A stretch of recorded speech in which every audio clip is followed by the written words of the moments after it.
Alright, hello everyone! It's TGAAC time. I haven't played in a while, but last I remember we're starting chapter 4. And, we technically got an innocent, we were trying to get a not guilty verdict, and we technically did get it, but it didn't feel good. So, not quite sure what's gonna happen, this trial, but I'm sure we'll be all fine.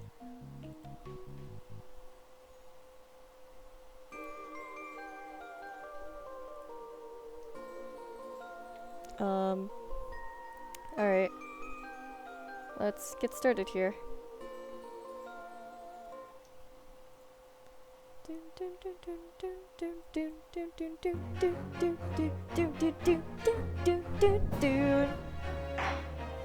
Okay, let's continue. Yes. Adventure of the Clouded Kokoro. Alright, what's going on in this chapter? Episode 4. Clouded Kokoro. Oh. I begin to think, Wilson, said Sholmes, turning his head languidly in my direction, that there is more to this case than that which we have observed. Is this a Sherlock Sholmes episode? Indeed, that there may be another part to this story that we are yet to discover. His eyes wandered, following the steam rising from his cup of herbal tea, leading him to the distant memory of that snowy evening. To the young lady collapsed on the pavement along Briar Road, and to the knife in her back. Lit in the soft glow of gas lamps, a most extraordinary scene had been set.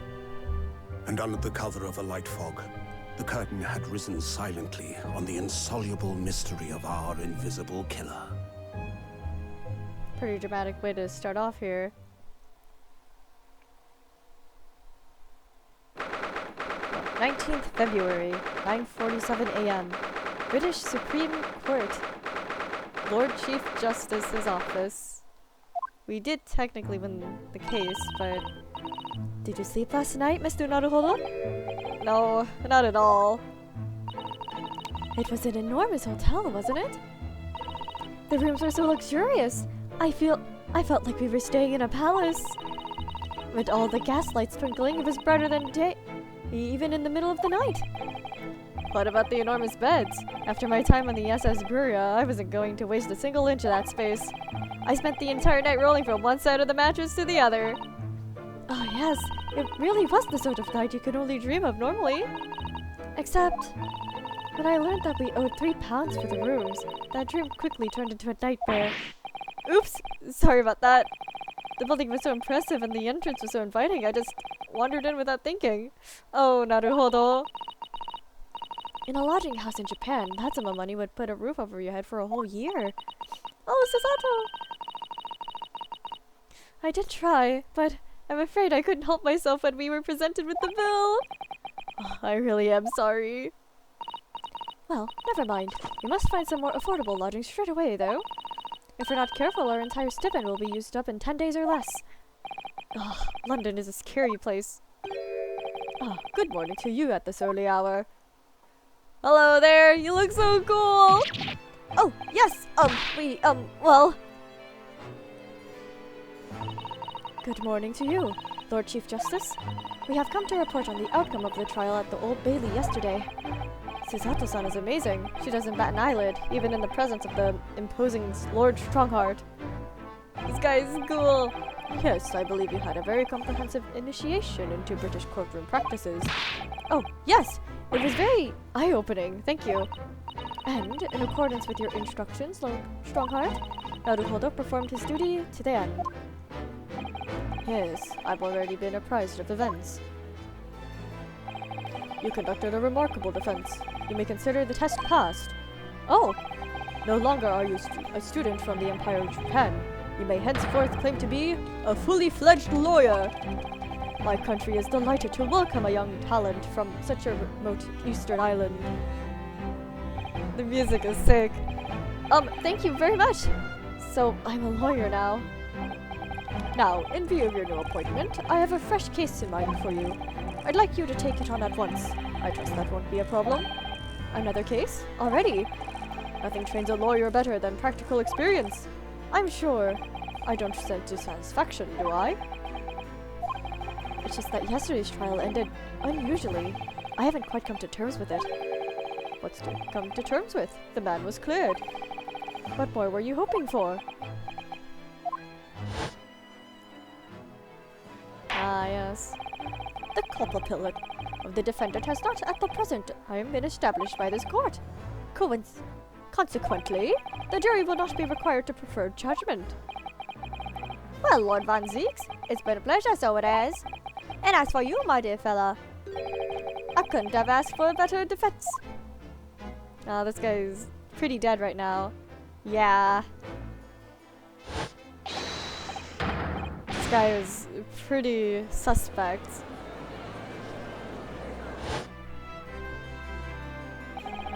I just can't help wondering if Mr. McGilded really was innocent. Mr. Naruhodo!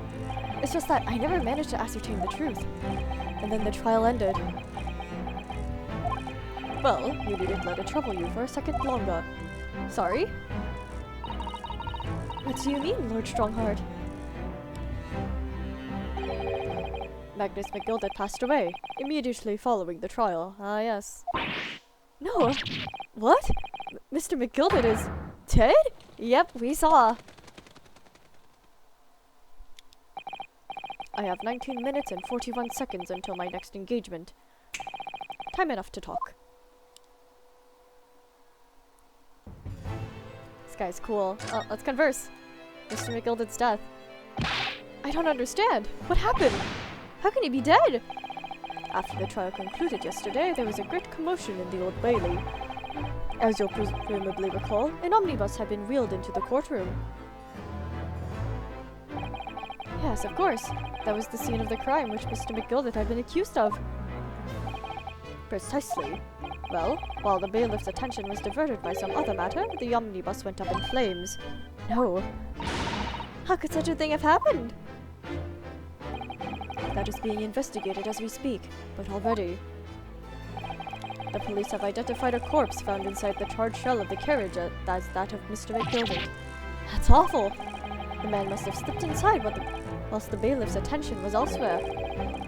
That bailiff really does pay for attention! They do! How could that have happened? That is also being investigated as we speak. Thinking back now, immediately after the trial, Mr. McGilded did mention going back into the courtroom to look at the omnibus. Yeah, he did. Well, I must be making tracks now. 'Tis time for the inspection. Sorry, what inspection? They're going to examine the omnibus again, so I'm told. I asked if I could be present for it myself. An inspection of the omnibus? Not to my knowledge. I don't believe Scotland Yard had any intention of re-examining the carriage. What? But then who was Mr. McGilded talking about? Never mind that now. The Yard is making a thorough investigation. This matter is no longer any concern of yours. Leave it to the police. Alright, will do. Poor Mr. McGilded. Alright, let's go to British court. So, how did you find your first taste of our country's Supreme Court? Oh, well, I don't know. I mean, it was... wow! Mr. Naruhodo means the whole experience was steeped in the solemnity of Great Britain's long history. It's really a world apart from our own judiciary system in Japan, which is only a few short decades old.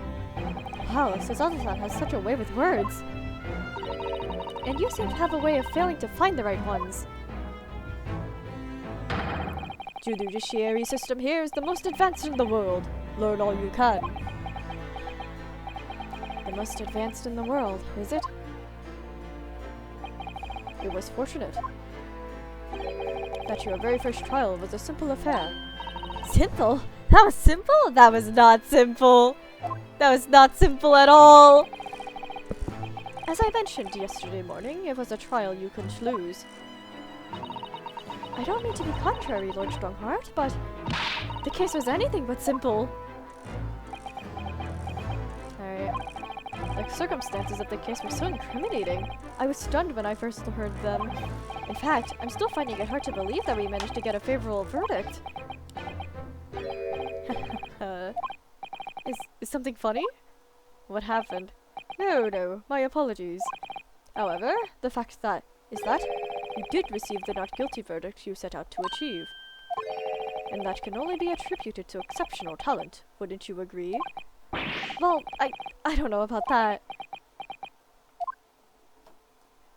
Miss Strongheart, my boy does not have the self-confidence to reassure himself of that. Well, never mind. You exceeded my expectations, I freely admit. That much is, at least, is an undeniable truth, which is precisely why I have prepared the new case for you that I mentioned before. What's going on? What was he going to say before? What was he? New case. Could you perhaps give us some more details about the new case you mentioned? Don't tell me. It's a murder and the trial starts in 10 minutes. Don't worry, it's nothing so alarming or quite so urgent as your last assignment. In fact, this case is completely different. Oh, I see. Did you just read my mind? That is to say, no one has died as yet! And the trial will not be today. There is plenty of time to research the case thoroughly. 23 hours, 43 minutes, and 19 seconds to be precise. So the trial's tomorrow then. Wait, what's the trial on if no one's dead yet? Is everything alright? Oh, yes. I'm just a little confused, that's all. Yesterday's trial was... well, it's left me wondering if I'm really cut for being a lawyer. Oh, Ryunosuke! You've got this in the bag! I don't know if I could face standing in that courtroom again after Mr. McGilded's trial. Ah yes, I nearly forgot. There is one similarity with yesterday's case. Once again, there is currently no one to advocate for the defense. Oh! If the situation remains unchanged, the trial will start tomorrow with the defendant unrepresented. And if that happens, I need not remind you of the inevitable outcome. The most terrible end awaits the defendant. Execution. Yes, that's right. Ugh, here we go again. So, who's died? What's the trial about? Your time is up. You will have to excuse me. I would advise you to begin making preparations for tomorrow's trial. After all, the clock is ever ticking. There is now but 23 hours, 26 minutes, and 39 seconds until the court sits. Last time he mentioned the 23 hours, he said there was plenty of time. And one more thing, Mr. Naruhodo. There is something I should like to ask you. Oh, what's that? Yesterday, you remarked upon something that you intend to see through the will of your late compatriot, Mr. Asugi. Oh, yo, this is a banger already!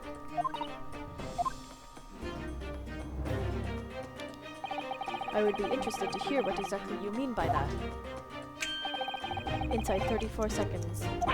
Oh, well, Kazuma always used to say, you see, that he wanted to learn how the greatest justice system in the world works so he could change ours in Japan. Now that he's gone, I'd like to work towards that myself. And there's another thing. Oh! Another thing? Continue. On the way here, on the steamship, he said something to me. There's something very important I have to do. Something very important. And what exactly would that be? He never had a chance to tell me. I suppose he would have done if he made it to Great Britain. You're out of time. Well, thank you for an enlightening discussion. Mr. Naruhodo, what's all this about? Mr. Sogi never once mentioned any of the sort to me. I urge you both to focus your attentions on the matter at hand. Oh! I've taken the liberty of summoning the police inspector in charge of the case. He'll be able to apprise you of the details. How long has he been there? I never noticed he was there, I'm gonna be honest. So, I wish you the best of luck, and bid you farewell. Goodbye! Strongheart's cool as hell! There's something very important that I have to do. Kazuma-sama, what did you mean? What did he mean? I wish I knew, but honestly, he never told me. Anyway, we had better talk to the detective, don't you think? Yes, you're right. Alright, let's talk to him. I hope I'm just imagining it, but I wouldn't say he looks pleased to see us at all. Oh. Let's examine here. Alright, my guy, what's up? Why are you so upset? What are you eating? Could we trouble you? What do you think? Lovely weather, isn't it? What's the weather got to do with anything? Listen to me, you young Japanese upstart. Some frippery about the weather doesn't get every English gent eating out of your hand, you know? But Suzato-san told me it was foolproof. I'm a busy man. A very busy man. There's a crime scene to investigate, but I'm here having to give the likes of you a talking to. Oh, I'm ever so sorry. Can you imagine what the other officers there will be saying? Haven't seen Gregerson everywhere, have you? No, he's too busy with the bigwigs these days. And all because of some bumpkin who was here on a jaunt from a country I've never even heard of. Hear that ripping sound? That's my reputation at the yard going to tatters. There's no need to rip us apart as well. I don't believe we've been introduced. This is Mr. Ryonosuke Naruhodo, a defense lawyer. Eh? It's a pleasure to make your acquaintance. I'm Mr. Naruhodo's judiciary assistant. Eh? It's lovely weather we're having today, isn't it? Thank you, Suzato.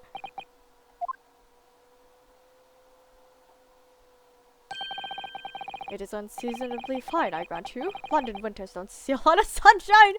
It's foolproof and it's Suzato, but it's unbelievable. How did she pull that off? Teru, Long Strongheart has asked me to fill you in on the case. Great. The name's Tobias Gregson. Inspector Gregson to you. I'm from Scotland Yard. Gregson? Inspector Gregson? What's the matter with Suzato-san? Does this detective's name mean something to her? Is it Herlock Sholmes? Inspector Gregson. Inspector, are you perhaps the Inspector Gregson? My guy's eating. Like, you're acting like you know this man, Miss Suzato, but he's a London detective. Oh, I do know him. Very well, in fact. Very well? Yes, he features prominently in the adventures of Herlock Sholmes. Oh, and that publication. What's it called again? Randst magazine? That's right. Inspector Gregson and Mr. Sholmes enjoy a wonderful, friendly rivalry. Really? You rival the great Mr. Sholmes? That's incredible! Oh, well, I don't know about that. Mr. Sholmes isn't a professional like myself, of course, but he does come up with the goods from time to time. Mr. Sholmes is equally complimentary about you, Inspector, isn't he? You've heard his highest praise. Gregson is the pick of the bad lot of all the Scotland Yarders. Those were his own words. That's his highest praise? Well, Mr. Sholmes isn't particularly known for giving compliments, you see. That he is not. And thanks to that magazine, my name's known all over London town now. That's great, isn't it? I'm not sure. I have to admit that to start with, I was little, well, flattered by all the attention. Everyone wanted to shake my hand, and my reputation at the yard went through the roof. Well, that's wonderful. No, it is not! There is nothing more sinister than a man on the street. People are always looking at me now. They're whispering rumors about me under their breath, I'm sure. Rumors? Are you kidding? Are you quite sure? He's changed since he started appearing in those stories. The fame's gone into his head. Stuff like that. Poor guy. Gosh, do you really think people are saying such mean-spirited things about you? Yes, that is very likely, Suzato. People are cruel. Like I said, they whisper, so I can't catch exactly what they're saying, but I know what folk are like. I'm sure that's what they're saying. As sure as eggs is eggs. I get the feeling this detective could be very hard work. Oh dear. Perhaps the sudden rise of fame does change people. Right. What about the case? What's up? So, about the case the Lord Chief Justice mentioned before. Nothing to tell, really. As far as we're concerned at the Yard, it couldn't be simpler. Oh dear. That probably means that as far as we're concerned as lawyers, it couldn't be more complicated.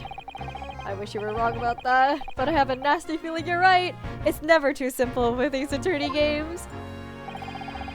A young woman was walking along the pavement on Briar Road when she was stabbed from behind. Fortunately, it wasn't fatal, but she's still laid up in the hospital, unconscious.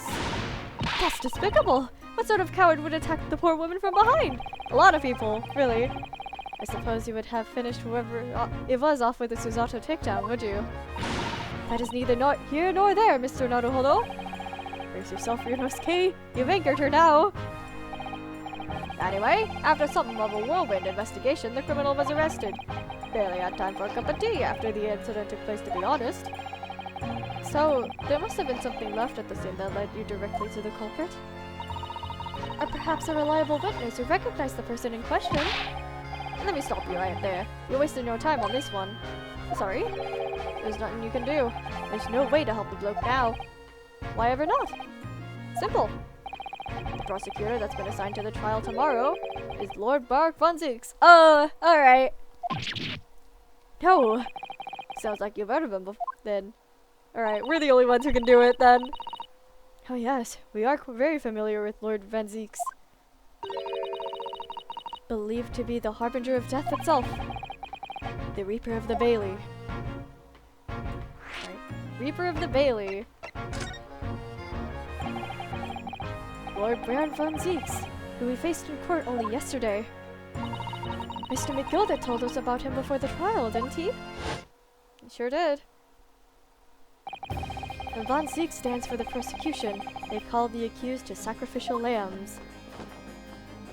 Also, he is extra as hell. And in every single trial in which he's the prosecutor, the accused has been damned. The Sweeper of the Bailey nickname. I suppose he's earned that because every defendant he advocates against is found guilty, is that it? Well, if that's the case, we should inform you, Inspector, that in yesterday's trial against Lord Van Zeeks, Mr. Naruhodo secured a verdict of not guilty. And what of it? Oh, well, I think that means even against the Reaper of the Bailey, it's not impossible to save the defendant. Let's go, Susato! No, you really don't have a clue, don't you? Oh, what's up? What do you mean? What happened to that bloke in the end, eh? He's dead. What? Magnus McGilded came up a cropper in the omnibus when it went in flames. So you can't rightly say you saved the defendant, can you?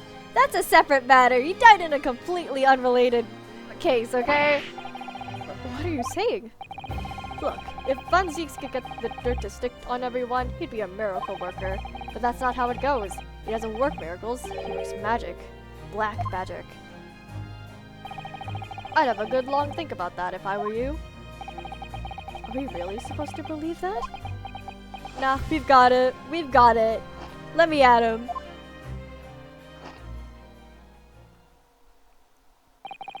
Right, well, I filled you in as requested, and I'm very nearly out of chips. So I'll be heading back to the crime scene now. We're still carrying out a few investigations there. Alright, let's go follow him. It was Briar Road, you said, didn't you? Where the incident took place. That's correct, ma'am. And if you head over to the holding cells, you can meet with the criminal himself. You branded him a criminal already? He's as good as. Shaking like a leaf in his cell he is. It'll give you a chuckle if nothing else. He's inmate 53. Speak to the jailer and he'll show you the way. Inmate 53. Thank you.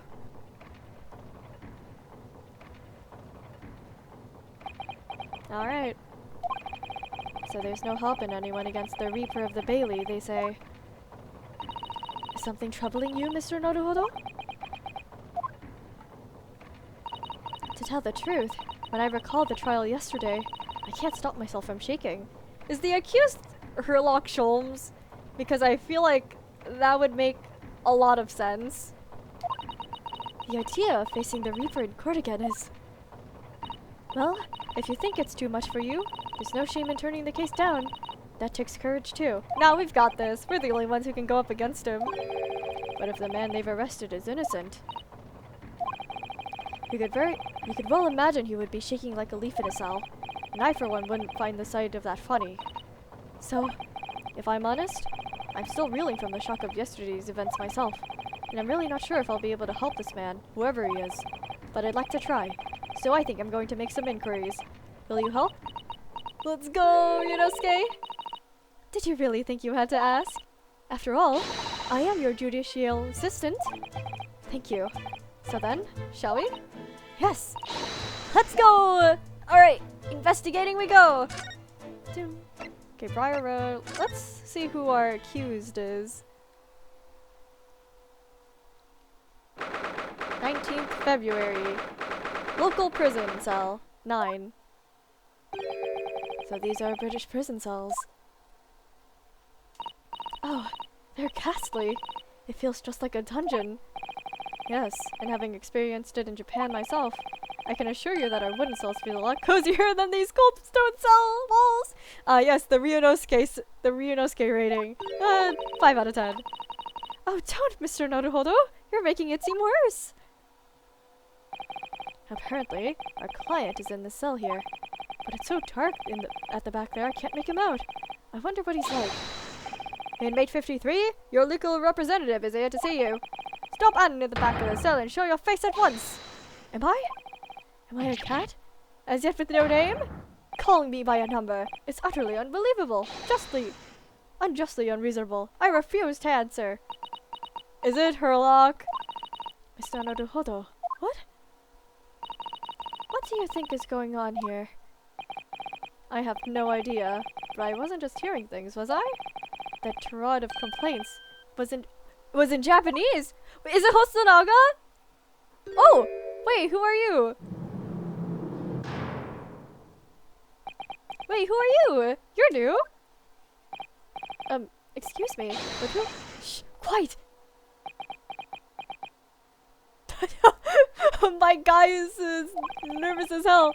They're all around, hiding. I know they are. They're watching, listening. Even now, I can sense it.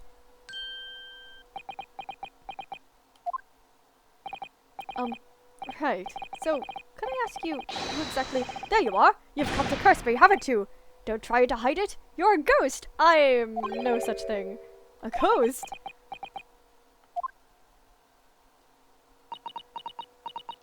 Me too, Susato. We mean you no harm, prisoner-san. Are you... Japanese, by any chance?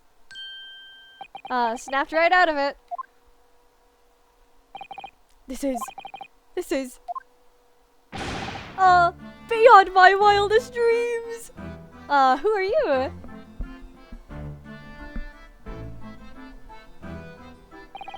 Forgive me for that outburst before. I'm so sorry. Oh, it's fine. We were just a little surprised, that's all. Oh, imagine it! It's been 12 long months since I left my hometown, and here I am, in a frightful fix in a foreign land! So hearing the sweet, sentimental tones of a compatriot's voice here in this damp, dark hellhole was a most monumentally moving moment! Oh, look at this guy go! Who could have guessed that this new client Lord Strongheart assigned to us would turn out to be a fellow Japanese? What compassion my fellow countrymen show to dispatch a first-class lawyer all the way from Japan to defend a mere foreign student. Noble, nurturing, never-failing Nippon! A first-class lawyer? Oh dear, I think there's something of a misunderstanding here. I wonder, would you be so kind as to tell us what's happened? Why you've been detained as a suspect, for example? Yes, I can! I will! Shut! Stay sullen and silent! I love this dude! I'm not quite sure I understand what he means, but seems happy. Yes, he does. I just hope he actually has a good reason to be. Thank you for your cooperation. I am a lawyer, as you said. My name is Ryunosuke Naruhodo. And and I am Naruhodo-san's judiciary assistant, Susato Mikotoba. I am a visiting student sent here by our government. Notably, notoriously named Natsume! Natsume Soseki! Natsume Soseki? Sosuke Natsume. Sosuke Natsume-san? What an unusual name! Call me Soseki, please. I'm a poet, you see. A writer of haiku. Oh, and here in real life you would go on to write many books. Many good books, such as Kokoro. Is that why this chapter has the word Kokoro in it? Is it because you're a suspect, Mr. Natsume Soseki? Kokoro is a really good book though. I would recommend people read it. I had to read it for my Japanese literature class, and it was very good. Would recommend. Something of a nom de plume. A nom de plume? You mean an alias? That's right, Naruhodo-san. No, don't be so prosaic! It's much more refined than that! And haiku? That really reminds me of home. Did I hear you say that you were a visiting student sent over here by the government? Yes, that's right! A year ago I was told to go and study English. First I had to suffer that misery, and now this! It's beyond the pale! Suffer that misery? Did you not want to study here? No! I mean, I've had an interest in Great Britain for some years, of course. Oh. What? Just because the government tells you to do something doesn't mean you can do it? No! What do you mean? If they told me to study English literature, that I understood. That's my field. But no, they told me to study the English language. Utterly, unbelievably, unjustly, unreasonable! I love this dude. I see. Only the other day, I was told to send a report about my first year here. I tendered a blank piece of paper. Wise words on whitewashy! You must be a man of great standing. Oh yes! So I'm often told. And often like to be told, so it seems. The accusation against you. Could you perhaps tell us exactly why you've been arrested, Soseki-san? I didn't do it. I didn't commit that atrocious murder. Murder? Oh, no, it's alright. The woman didn't actually die, did she? But she was stabbed! With a knife! Right before my eyes! Before your eyes? You mean you saw the attacker? I didn't see anyone. What? If I'd seen the person who did it, do you think I'd be locked up in here? No, you would not. Oh dear. It seems this case is becoming rather complicated. Why me? Why me? Why did that silly woman have to be stabbed right in front of me? It's the curse of London. It's incredibly, inexcusably, irritatingly inconvenient. I wonder what his Japanese dialogue is like. So Soseki-san was there at the scene, but he didn't see the attacker. It's vital that we find out more about the case. Alright, about the case, what were you up to? It was an accursed evening. Just after the snow had started to clear and heavy with fog. I'd been to the bookshop to buy some books, and I was on my way back to my accursed lodgings. Sure the bookshop wasn't accursed too? As I was walking along that accursed pavement, I could make out the sole silhouette of another ahead of me. A woman, wearing a green overcoat she was, and just as I went to overtake her... Oh. She suddenly let out a little scream and collapsed onto the cold hard slabs at the stone at my feet. Oh, poor guy. How terrible. I called out to the woman, but she didn't move. It was like a ghostly, ghoulish, grim graveyard. Slight exaggeration there, perhaps. I was terrified. I had to go away from there, so I ran, as fast as my legs would carry me back to my accursed lodgings. That's not good. Yeah, it's not! Why would you run away? They'll say it was shameful, I know, to run away like that.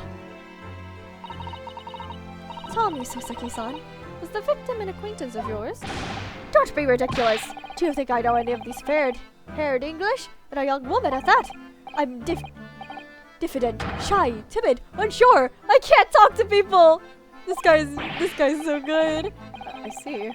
A young woman unknown to Soseki-san. And at the time it happened, who else did you see nearby? Did anybody pass you? Someone threw a knife at her? Regrettably. Apart from myself and the woman, I didn't see a soul. No one? Oh, great. So the victim was unknown to you, and there was nobody else on the street at the time. That creates something of a conundrum, doesn't it? Yes, it does! What do you mean, what conundrum? Conundrum. What do you mean, Susato-san? What's the conundrum? Well, if what Soseki-san has just told us here is true, then there's something I can't explain. He says that he didn't know the victim, and that there was no one else at the scene. Then he apparently fled without having been seen. I did! But if that's the case, surely this man has to be the culprit. Ah! You! What did you just say? Nothing! I didn't say anything! Oops. Perhaps I thought that a little loudly. Actually, that's not what was troubling me. What I was thinking was, how did Soseki-san actually come to be arrested? Oh! Sorry? He didn't touch the victim, and there was nobody at the scene to see him. So how did the police ever discover that he was there in the first place? Oh yes! She's right! Did you drop something? It was him. That accursed great detective. He led the police to me. Oh! Of all the bad luck! Which great detective here? Herlock or accursed great detective? Could it be? I shall never forget that man's name as long as I live. With his haughty laugh and his self-proclaimed greatness. Brash, big-headed, busybody, be gone! Ah, there he is. May you be cursed until the end of your days, Herlock Sholmes. I knew it! Mr. Sholmes? Herlock Sholmes. Well, I didn't expect to hear that name from this man's lips, that's for sure. It was the morning after that nightmare had unfolded on the pavement before me. I was gnawing on a silver of hard cheese when some men had suddenly burst in through the door. They started shouting at me, "This is the police! Put the weapon down!" Yes, it was a thin sliver. And yes, it was hard, but I wasn't eating a weapon! Disgusting dietary discrimination devils! You really had a tiring morning yesterday. And there he was, in the middle of all the policemen, grinning like a Cheshire cat! That Herlock Sholmes! It's actually just Herlock Sholmes. He's English. I've since found out that he's a famous name in detection here in London. Yes, the great detective really is very well known. And his overly sharp mind managed to deduce my whereabouts, apparently. He thinks I'm the knife-wielding madman! Me? This weak, stooped kitten of a man! I wonder what great deduction process led him to his conclusion this time. Do you mean to say that Mr. Sholmes' deduction was the only reason the police arrested you? That would be really most unreasonable. Well, the thing is, I was thrown into a panic when they barged their way in. Of course you were. That's only natural. I was terrified and trembling, and they kept throwing question after question at me in impossible English. Fiendish foreign film flamery! Well, we are in England. You can't really blame them for questioning you in English. Good point, but my mind went blank.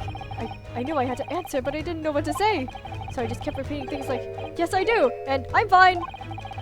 Next thing I knew, I was in manacles. Before I knew it, I was thrown in here. That's not the best thing to answer. Oh dear, I'm afraid that's hardly surprising. I'm fine? He's not fine now. Oh, poor guy. Mr. Naruhodo Esquire! Oh, you can just call me Naruhodo. And when we're speaking English, a simple Mr. is more than enough. Oh, yes, alright, yes. They've really got to me. This country is poisoning my mind. But please, I beg you to defend me in court tomorrow. You can tell them what really happened. You'll do it, won't you? Well, Why? Why? Why is it so hard to say yes to me? Well, the thing is, I'm just a student like yourself, on a study tour. A student? I have defended a case in the Old Bailey. Only the one, though.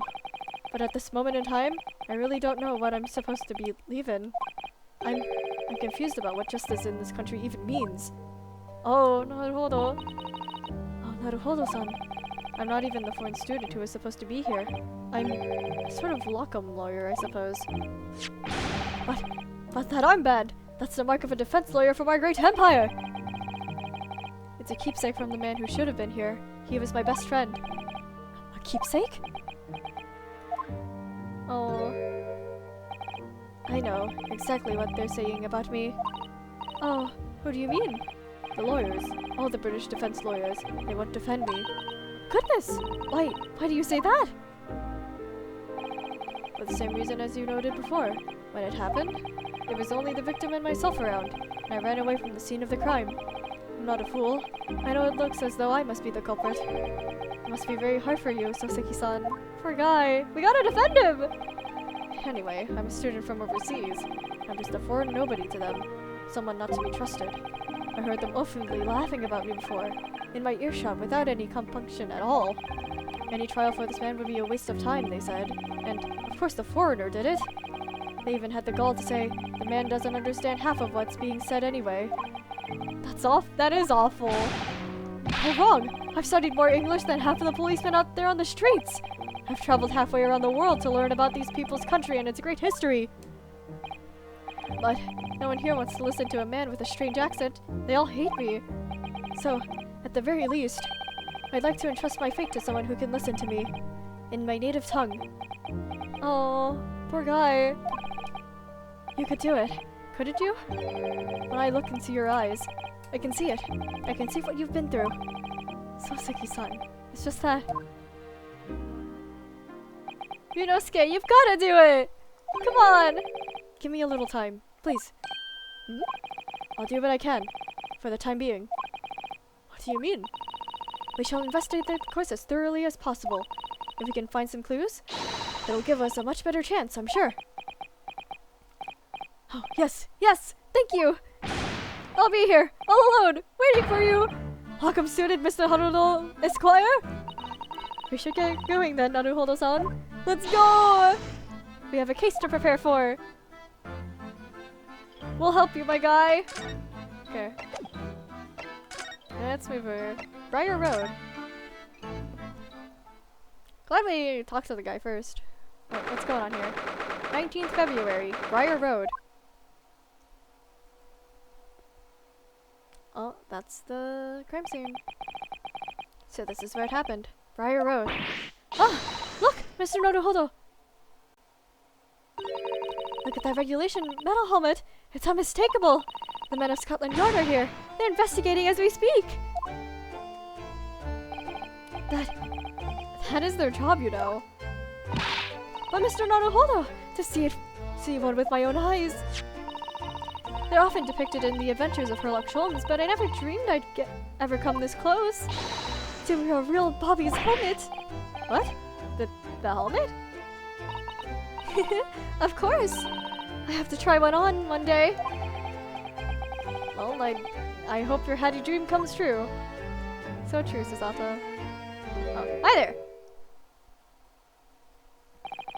What's the Japanese delegation doing here? Oh! Inspector Gregson! This isn't on the tourist trail, as I'm fairly sure you're well aware. Yes, of course. We're here to investigate. So you've been to the holding cells then. What do you make of the criminal? He's not a criminal as you put it, Inspector. He's a suspect. We'll see about that. You Japanese like to stick together, I suppose. Well, do what you will. It doesn't bother me. The bloke's in court tomorrow whatever happens, and the verdict's a foregone conclusion. Ah, the stone-cold air of rejection. We've got this. Take heart. London at this time of year is full of stone-cold air. That makes it worse somehow. I think it does. Alright, before we continue, I'm gonna grab a sip of water. My throat might not hold. Give me 1 second, guys. I'll be right back.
sorry for that quick interruption. I'm back.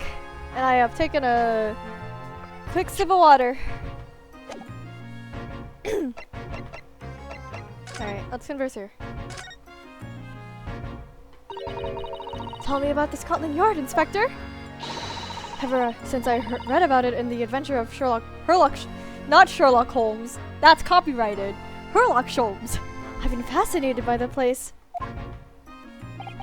The Yard is the most sophisticated police and organization you'll find anywhere in the world, ma'am. Oh, and you know I've always dreamed of wearing a real Bobby's helmet. It does make them look the part. Seeing that policeman there with his helmet on, you certainly get the sense that this is the man who will take no nonsense in his duty of protecting the city. Oh yes! Doesn't he look wonderful? Being a London Bobby is hard going, I can tell you. Oh, really? First thing in the morning, you know what he does? Goes round and rouses all the laborers on speed so they can get off to work. What? He wakes people up? Yep, raps on their windows with a long bow. Did it myself, going back a bit. Really? I had no idea. The Bobby works for the people of the town. It's just another one of his duties. After that, he starts tirelessly patrolling the streets all day long. He has to cover 20 miles a day. That's the regulation distance. I can't really imagine how far that is, but it sounds like a long way. Let me see. Oh, miles to kilometers? 20 miles. That's approximately the distance from Tokyo to Yokohama. On foot? That's definitely taking things a step too far. And when it gets dark, of course, he has the important job of lighting all the street lamps. Oh my.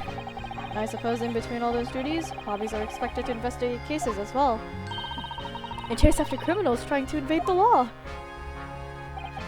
I'm not sure you could call it in between exactly. More alongside. But yes. They're expected to handle those jobs as well. We do have men keeling over from time to time, I admit. It's rough. I'd always dreamed of wearing one of those helmets, as I said. But it's with a heavy heart that I shall have to relinquish that dream to you, Mr. Naruhodo. To me? Your heavy heart will be my heavy head if you do! Alright, about the case. It happened at around 5 in the evening, 2 days ago. Just there on that open bit of pavement. Victim, a young woman, was stabbed with a blade from behind. Is it right that the lady is still unconscious now? You mentioned that she's being treated in the hospital. I've never said she was a lady. Truth is, unless she comes around pretty smartish, we won't be able to find out much about her at all. I suppose that means they haven't been able to take a statement from her, of course. Oh, here's a map of the local area I happen to have on me. You can take it if you want. Really? Are you sure? How nice of him.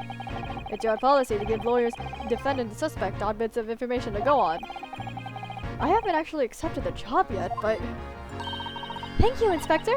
We gratefully accept. The local map has been entered into the course record. Anyway, as far as we know, there was no one else on the scene other than the victim and your fellow countryman.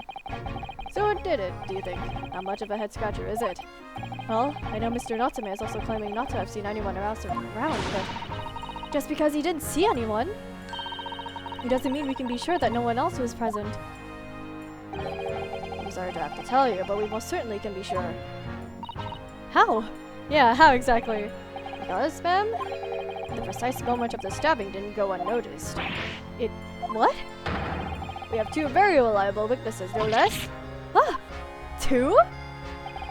It was a typical foggy London day, and your client obviously didn't see him. There are witnesses now. Witnesses? Who are they? Who are these witnesses, Inspector? A fellow and his wife.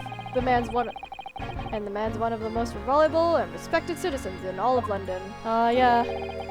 They trust their fellow... They trust this guy a lot more than a foreign student. He's a copper from the Scotland Yard. Ah! A policeman? That might change things. And this policeman just happened to be there at the exact moment the woodman was attacked? Nothing particular about that, ma'am. Part and parcel of being a bobby, catching them banging the act and all. Do you think it might be possible for us to ask that policeman a few questions? Be my guest. You can ask him what you like. In court tomorrow? Oh, I've no doubt he'll be summoned as a witness. So that'll give you something to look forward to. That's that then. He's got no intention of letting us meet the man beforehand, it seems. A policeman witnessed the incident. As your judicial assistant, I must warn you that this could make our job very difficult indeed. I don't doubt that, Susato! Yes, as a non-judicial assistant, I could have warned me of that too. Oh, yes, one more thing, Inspector. What? The person who led you to the suspect. I hear that was Mr. Herlock Sholmes. Yep. What are you bringing him up for? Was it something I said? The color is strained from his cheeks. Mr. Sholmes. Let's follow this line. Who did you hear that name from? Oh, well, it was Mr. Natsume who mentioned it. He said that Mr. Sholmes was with the police when they entered his lodgings. I'm sure it was the result of one of Mr. Sholmes' inspirational great deductions. Fatal fatal! Ah! Oh, here we go. That man's an amateur! Now I'm getting sick and tired of him showing his mug everywhere. Oh, I don't know where he gets his information from, but he turns up at the scene of the crime, wanders around spouting incomprehensible rubbish, and before you know it, he claims to have solved the case. Yes, he's quite astounding, isn't he? Half of the time, he's wrong, and he adapts it when we find out otherwise. He is great help to the Scotland Yard, though, isn't he? Kibble gabble! Oh, what's up? Ever seen this before? Oh, yes. That's Ron's magazine. The wonderful publication in which the adventures of Sherlock Holmes appears. Yes, well, that wonderful publication, as you put it, sees fit to include several of the Yard's detectives in its stories. And the so-called great detectives make some mockery of all of us. If you ask anyone at the Yard, it's a misadventure to be included in any Sherlock Holmes tale at all. Well, I suppose there is an element of that. We work our socks off, every one of us, only to be frumped by the public thanks to that obnoxious detective. That man's as dangerous to us at the Scotland Yard as he is to all our criminals. That can't really be true, can it, Inspector? Well, I wonder. Clearly the great detective and the police have a complex relationship. Alright, what about tomorrow's trial?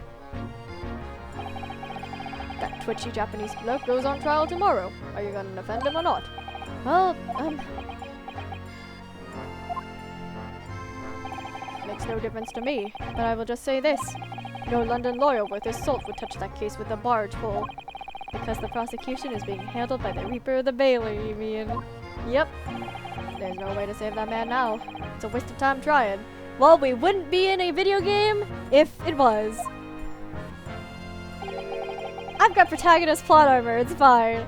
It is all a bit strange, though. Sorry? The Reaper. He hasn't appeared in court once for a good few years now. Really? Yes, we did hear something to that effect. And the only person he usually bothers with are real scum. The master criminals. The violent ones. Master criminals?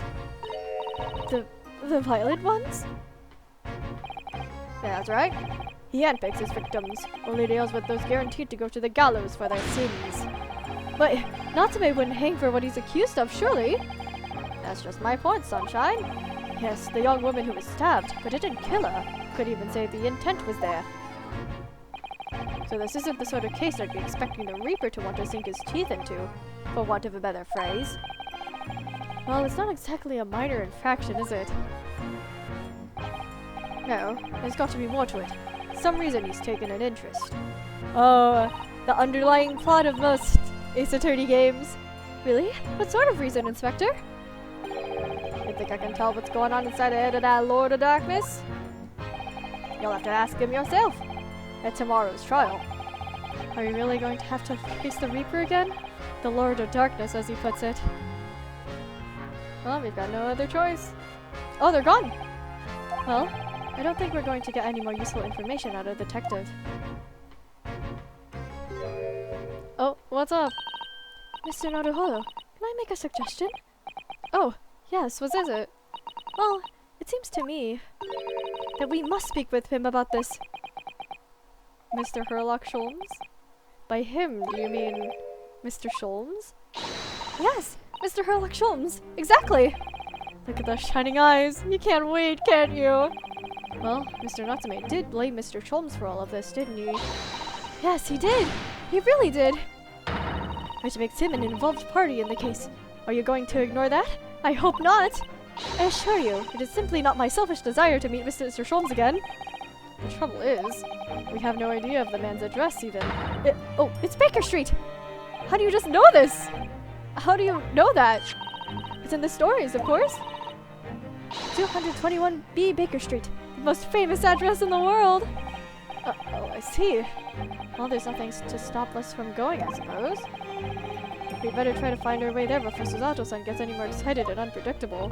Hurrah! I'll summon a carriage! So we're going to have a reunion already. The great detective, Mr. Herlock Sholmes. We're not even going to investigate the crime scene here? Oh, we do get to examine. This patch of pavement must be where the incident occurred. Yes, it's a very wide open space, isn't it? That's true. You can't see anywhere an attacker could have been hiding. Oi! What are you foreigners doing here? Ah! Oh, we, just investigating the scene, officer. Conspiring with that mustached fella from Japan, are ya? Where are the lawyers? Conspiring? Come here to destroy evidence, have you? Get out of here before I give you an... Go on. Okay. Shoot us away like rats. Quite xenophobic, aren't we? Yes, we should give him a white berth, I think. What a disappointing experience.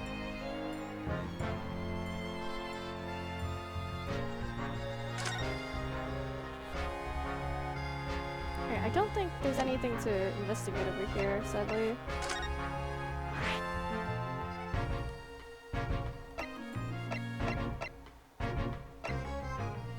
Doo-doo, doo-doo, doo-doo-doo-doo-doo.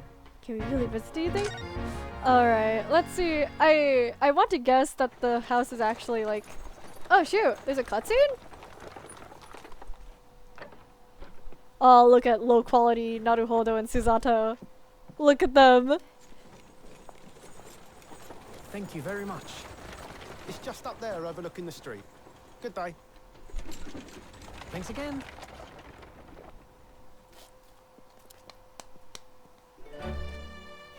A whole cutscene for Herlock Sholmes. Residence of Mr. Herlock Sholmes. Is this really where he lives? I find it hard to believe.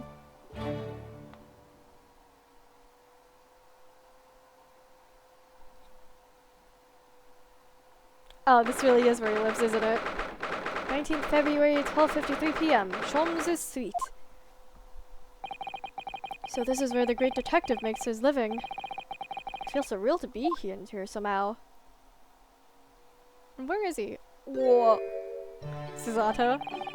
Is it as described in the stories, Miss Susato? Susato-san? Oh, she's happy. Many famous cases have been solved here in this very room. Oh, I suppose they must have been, yes? I've never read the story, so it's hard to get quite as excited about it as she seems to be. The detective chases the villain relentlessly as he disappears into the fog down an unlit London street. Oh, the thrill of it! The romanticism! Can't you feel... Whoa, excuse me. Can't you feel it? Your heart thumping in your chest? Can't you, Mr. Naruhodo?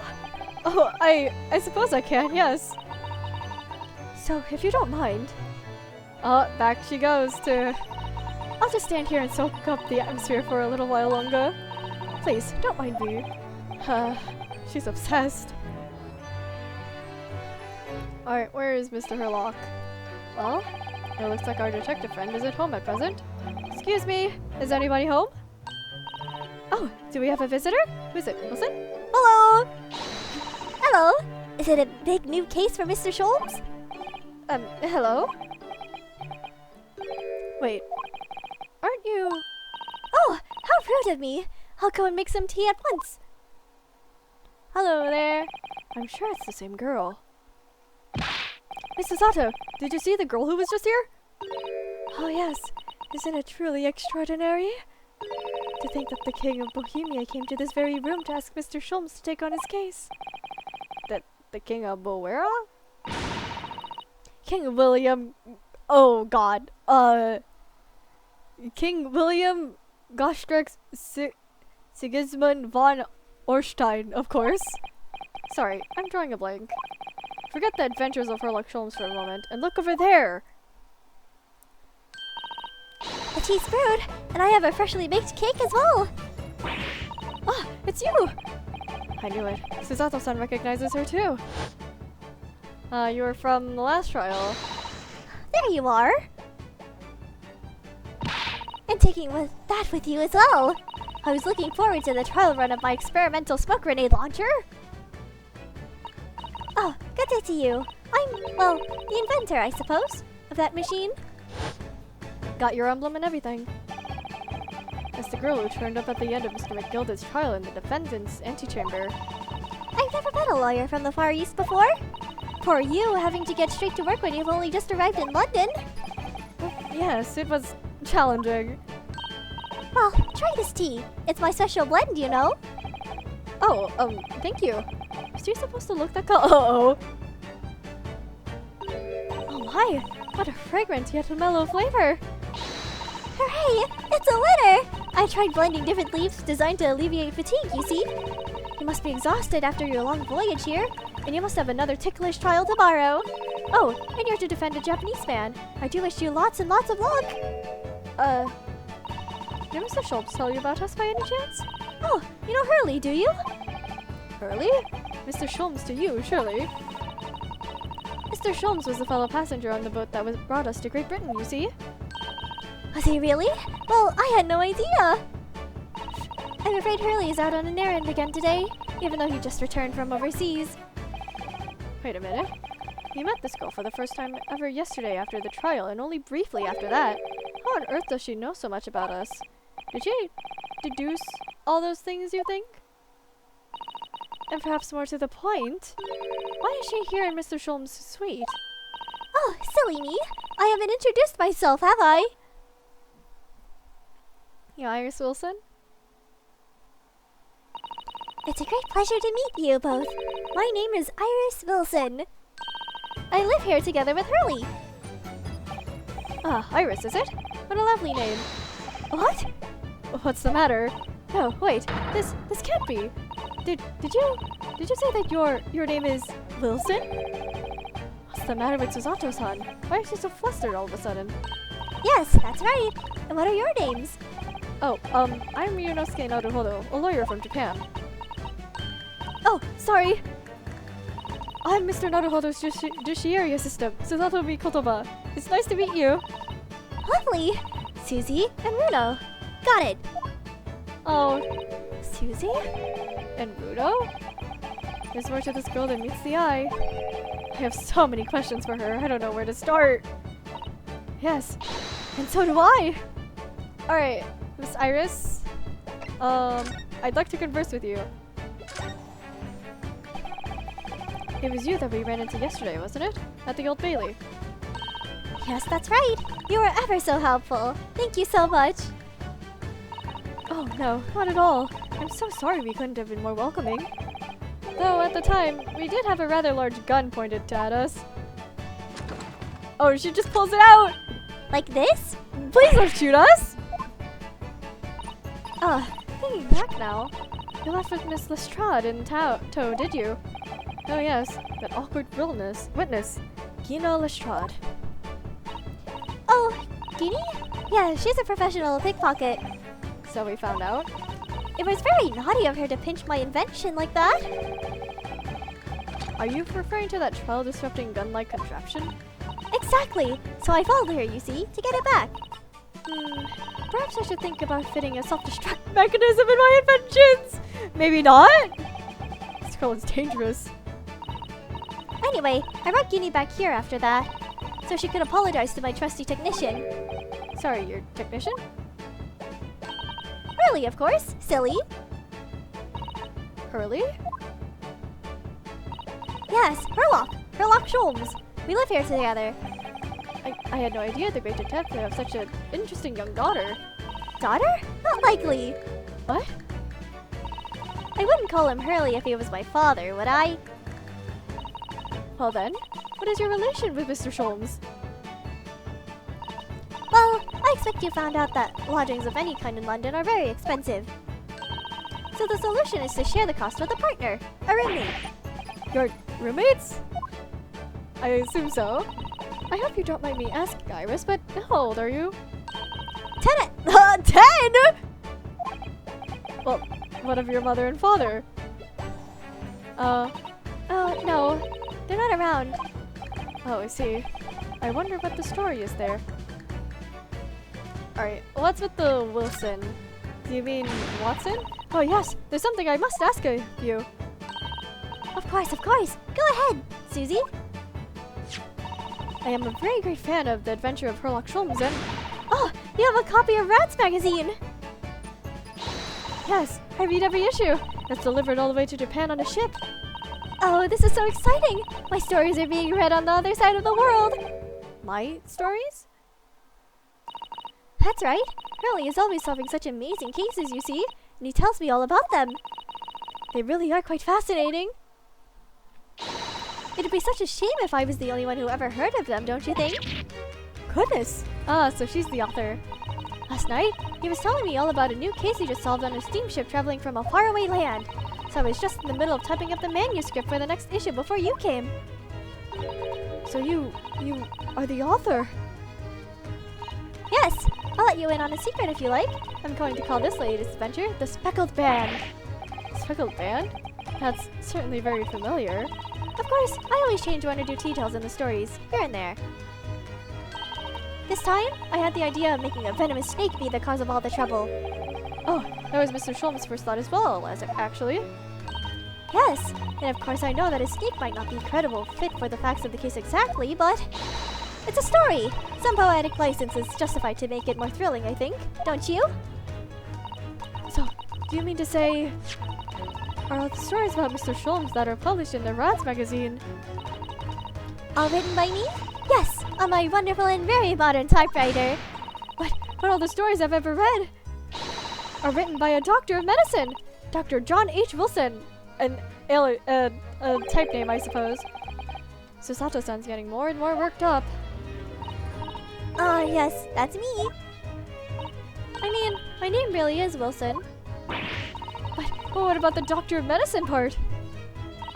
That's all true too. I am a doctor of medicine. At 10? At 10 years old. How? That's quite incredible. But, Dr. Wilson is an English gentleman. Yes. I did alter the setting slightly for the stories to be more compelling. Oh. Well, it sounds a little strange, doesn't it? A great detective with a 10-year-old girl in tow? That does sound pretty odd. I suppose it does, yes. Poor Susato-san. She looks like her whole world has just fallen apart. Alright, your deductions just now. I feel like it's the whole trope of the great detective actually being a little dumb, and then the assistant is actually the one doing the deducting. About before. Yes? What's on your mind, Runo? Do tell me.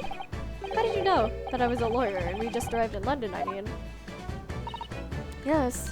Oh, and that we have a difficult trial tomorrow. How did you know all that? Oh, that's what you mean. Please, tell us how you did it. Explain every detail. Of course, I'd be delighted. Although, there really is no mystery. Now, let's begin. Iris Wilson is proud to present her Logic and Reasoning Spectacular. Oh, did we get a little... Oh, whoa, what's going on? First of all, I already knew that you were a lawyer, Runo. After all, I met you yesterday at the Old Bailey in the defendant's antechamber. But you also said we'd only just arrived in London. How did you know that? Oh! I observed a passport and a travel ticket protruding from your vest pocket. Oh! so I was reasonably confident that you must have only just arrived in the country. And on top of that, You accepted a case against that particular prosecutor, telling me you were unaware of London's court affairs. every brother Bailey. I walked right into that one, didn't I? Then I noticed a red ink stamp on the back of Susie's hand. You were given that when you visited the local prison to meet with a suspect, weren't you? Earlier today. Oh, I didn't even notice that! I used those stamps to keep a close eye on comings and goings, you see. I didn't realize. And a red stamp is only used for people visiting foreign inmates. So, that told me that even though you had only yesterday included in the trial of Magnus McMillan, that the two of you had already had cause to visit a foreign inmate at a local prison. However, neither of you was wearing a particularly sad expression on your face, so I concluded that the prisoner was unlikely to be a friend or relative. That led me to believe that you must have accepted a new case. I see. But how could you have known that the trial is tomorrow? Oh. Well, having barely been home a few hours yesterday, Hurley solved yet another case. It obviously amused him. He told me that he'd caught a Japanese man who was bawling and trembling. A Japanese man? Well, that clearly must have been Mr. Natsume. Now, Nono has that fancy Japanese sword. And I think your outfit is called a kimono, isn't it, Susie? Well, anyway, it was clear to me that you both come from Japan yourselves. So I put two and two together and decided you must be defending the Japanese man Hurley caught. And there was only one conclusion those facts could lead me to. You both came here to ask Hurley about the case. Iris is cool! There's a note on the mantelpiece that says the man's trial will be tomorrow.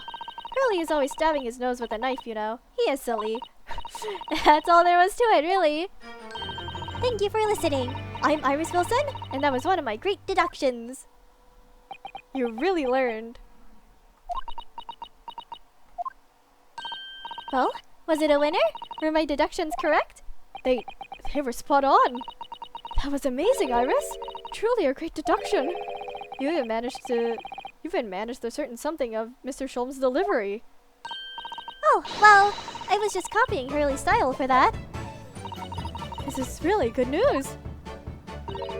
You could tell us about the case involving the Japanese man. You will, won't you, Iris? Please. Alright, the case of the Japanese man. Please tell us. So yesterday, Mr. Sholmes apprehended a Japanese man, you were saying? Yes.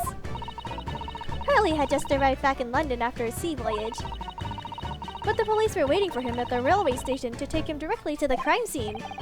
The great detective is a popular man, it seems. Apparently a woman was stabbed on a quiet street somewhere in town. There were witnesses who had seen a short, shifty-looking, stooped man running away from the scene. A short, shifty-looking, stooped man? Mr. Natsume, beyond any doubt. Sokiseki-san said he didn't see anybody else on the street at all. But it seems there were witnesses after all. Hurley used his great deductive powers to determine the man's address. There was a lodging room very nearby. He went directly there with the police and what did they find? A short, shifty-looking, stooped man shivering in fear. Mr. Sholmes' great deduction certainly hit the mark that time. Of course it did. He's a great detective, is he? Still, that means the incident occurred only 2 days ago. Surely tomorrow is too soon for the trial, isn't it? Definitely. We have no time to investigate properly. Hurley says that London is rife with crime. Oh. Scotland Yard is doing its best, but they can't stay on top of it, apparently. Oh dear. I hadn't realized the situation was so dire. That's why they can't afford to spend too much time investigating cases and trying criminals in court. Staff and money are both short. Crimes are usually pinned on the first suspicious person. That's terrible. I suppose it's the harsh reality of the workings of the world's greatest justice system. I suppose it is. But in that case, I don't hold out much hope for Soseki-san. Uh-oh. Thank you for answering so many of our questions, Iris. This is very informative. Oh, you're most welcome. I've had so much fun! Do you happen to know where Mr. Sholmes is at the moment? As you guessed, we'd like to ask him some questions about this case as well. Ah, well, I expect Hurley is still investigating the scene. Of the case involving Mr. Natsume, you mean? Yes, Mr. Nuts. Ome? Hurley said he was going to the man's lodgings. If you leave now, you'll probably catch him there. Oh, Iris, do you know where those lodgings are? Well, I imagine the police are still investigating the scene of the crime scene themselves, are they? Do you happen to come across a detective by the name of Gregson when you were there? Yes, we know Inspector Gregson. Ah, goody. In that case, give Gregsy this from me, will you? If you do that, I'm sure he'll tell you what you want to know. What is this? What is this? A 5-shilling piece and a postcard, it seems. Iris's postcard has been entered into the court record. Reads, tell the gentleman in black whatever he wants to know. I trust that won't be a problem? Gosh, this will make the inspector help us, will it? Well, thank you, Iris. We'll give it a try. I doubt it. Good luck then. I'm going to return to writing my manuscript, The Speckled Band. And I'll be making more special blends of tea, so come back soon. Iris is cute! I love Iris. He'd be delighted. Thank you so much, Iris.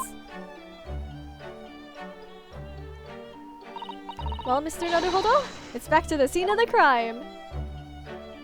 Alright, let's go. So, somewhat dubious that they would exert any influence over the men at Scotland Yard at all. We headed back to the scene with Iris's curious note and one of the world's heaviest silver coins in hand.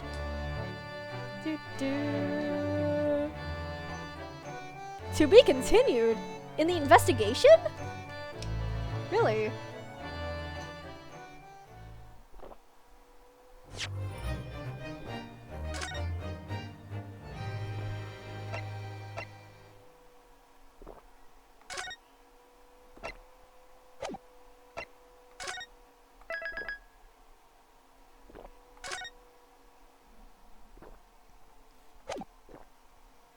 Just gotta replenish my throat real quick.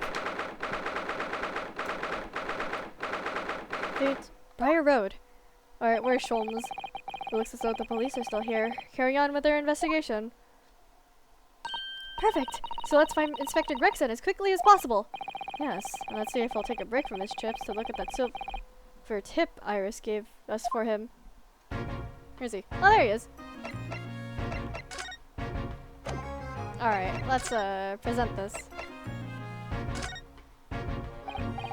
Inspector Gregson, do you have a moment?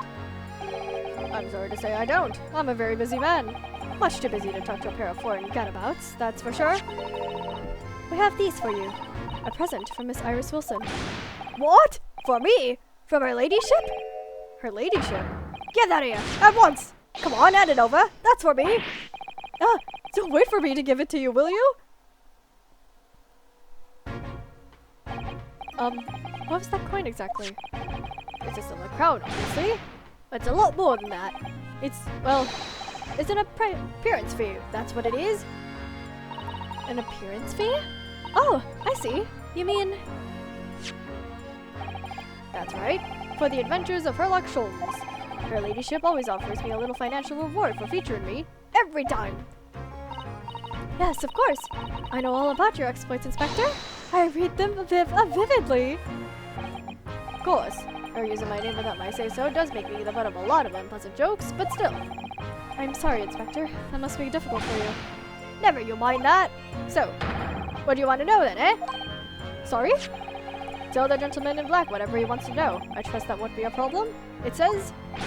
Well, obviously it's not a problem. Go on, fire away. What do you want to know? Well, he's suddenly really forthcoming. Well, if you wouldn't mind, Inspector, we'd very much like to know the address of Mr. Natsume's lodgings. Ah, the little knife-wielding, mustached Japanese fellow? He lives in a right old hovel. He's just over there, look. Just across the street. On the first floor of that house, on the corner where that wreck of a bicycle's propped up. That is nearby indeed. If I remember rightly, the landlord is a Mr. John Garridan. Right, well, if you see her again, you make sure to give her ladyship my regards, do you hear? I mean it. You tell her that Gregson sends his very best wishes. Don't worry, Inspector, we will. Goodbye for now, then. And long live her ladyship. Wow, he really respects her. Well, at least he told us what we wanted to know before he left. Yes, so then, shall we go and see what we can find in Mr. Natsume's lodgings? Definitely! Alright, let's do some actual investigation.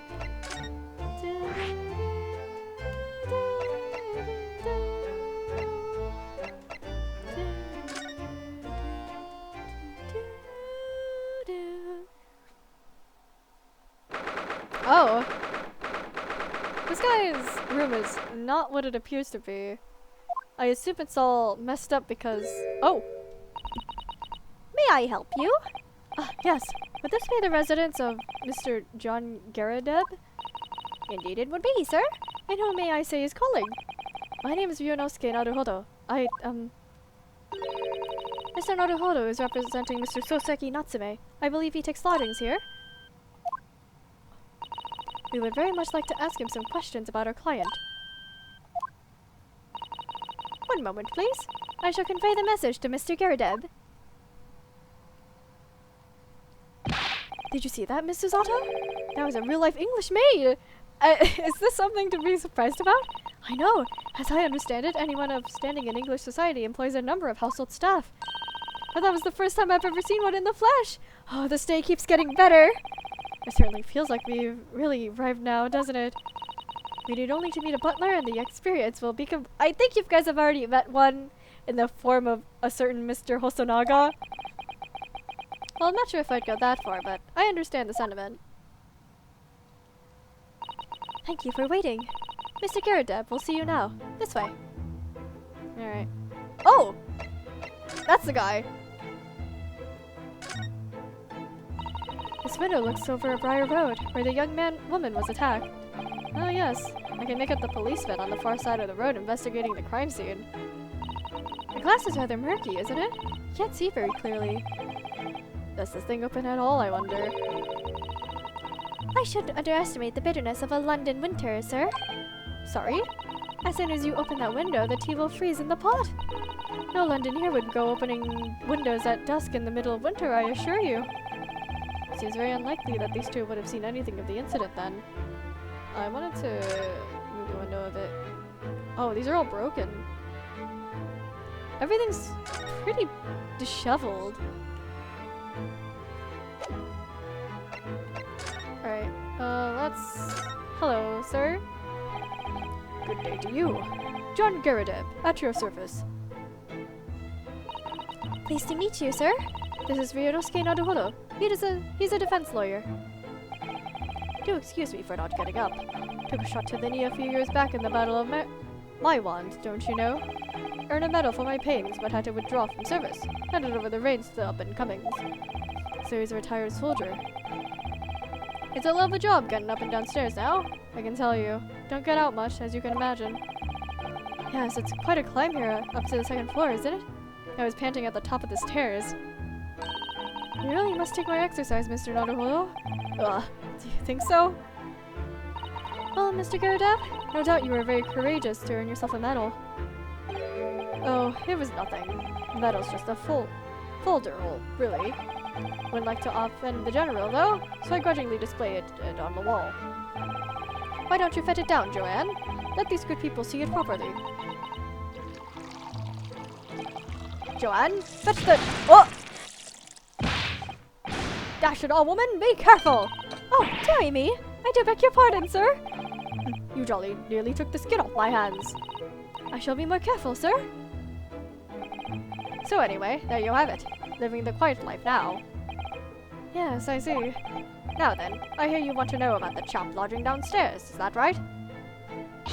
Yes, we'd be very grateful if you could answer some questions for us. Only two, please, naturally. Especially if it helps you keep the peace here in Blighty. We forged an alliance with the Empire of Japan recently, as I'm sure you're aware. So this case is very much in the public eye, as it were. Oh, is it? Even had some famous detective poking around, you know. In this old house, would you believe? Yes, Mr. Herlock Sholmes! Could have been. Didn't catch the chap's name. Not really my cup of tea, all that detective business. Oh, but you have a copy of Rat's magazine here, so... No, Oh, he... Anyway, the chap's investigating the foreigner's room as we speak. So he's in Sosuke-san's room. It's a bally nuisance is what it is. The whole neighborhood's twitching with its curtains now. I don't like all this fuss. It's jolly unsettling. About Mr. Natsume. About Mr. Natsume then, Mr. Garudeb? Please, do tell us. Ah yes, the Japanese chap. Only been lodging there for a week. A week? Just 1 week? So he moved in very recently then. I have 2 lodgers most of the time. One on the ground floor and one just below us. The first floor room became available a week ago, you see. There had been... Ah! Dash it all, Joanne! Do be careful! Oh, my goodness! I'm terribly sorry, sir. If you want to know my opinion, I thought he was a shady sort from the moment I set my eyes on him. Oh? Why? He seemed to have a most nervous disposition, always shaking and looking over his shoulder. The man had shady written over his looks, written across his sweat-soaked brow, if you asked me. I said to myself, Joanne, that man is trouble. Sooner or later he's going to do something untoward. And I'm rarely wrong about anything. You won't be calling this maid as a witness, that's for sure. Was there anything else that struck you as suspicious about the man at all? Yes! Oh yes, indeed there was! And she's dying to tell us. The shady lodger. Had you noticed anything at all about your lodger, Mr. Natsume? Oh my god, yes! The man was shadier than an orchid! Could you elaborate? Well, take the man's room. Absolutely stuffed full of books it is, more than anyone could ever read. And he never so much as passes the time of day with another living soul. I haven't seen a single visitor call. He just trots off to the old bookshop every day. He comes back at 5 to light the gas fire. And the funny little man is up long past the time everyone else in the house has gone to bed too. This guy's not shady. He just reads books. Oh, I see. The gentleman on the ground floor goes to bed around 9 each night, but I've never known that a Japanese fellow to retire any earlier than 2 in the morning.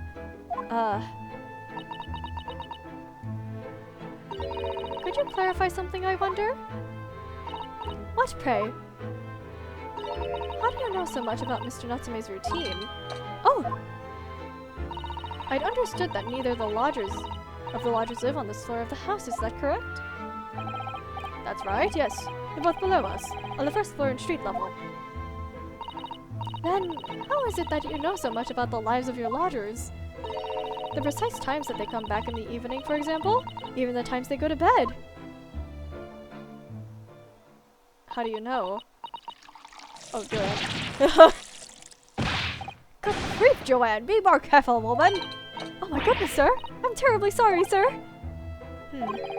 Something doesn't add up here. It's been 2 days ago. Something really doesn't add up here.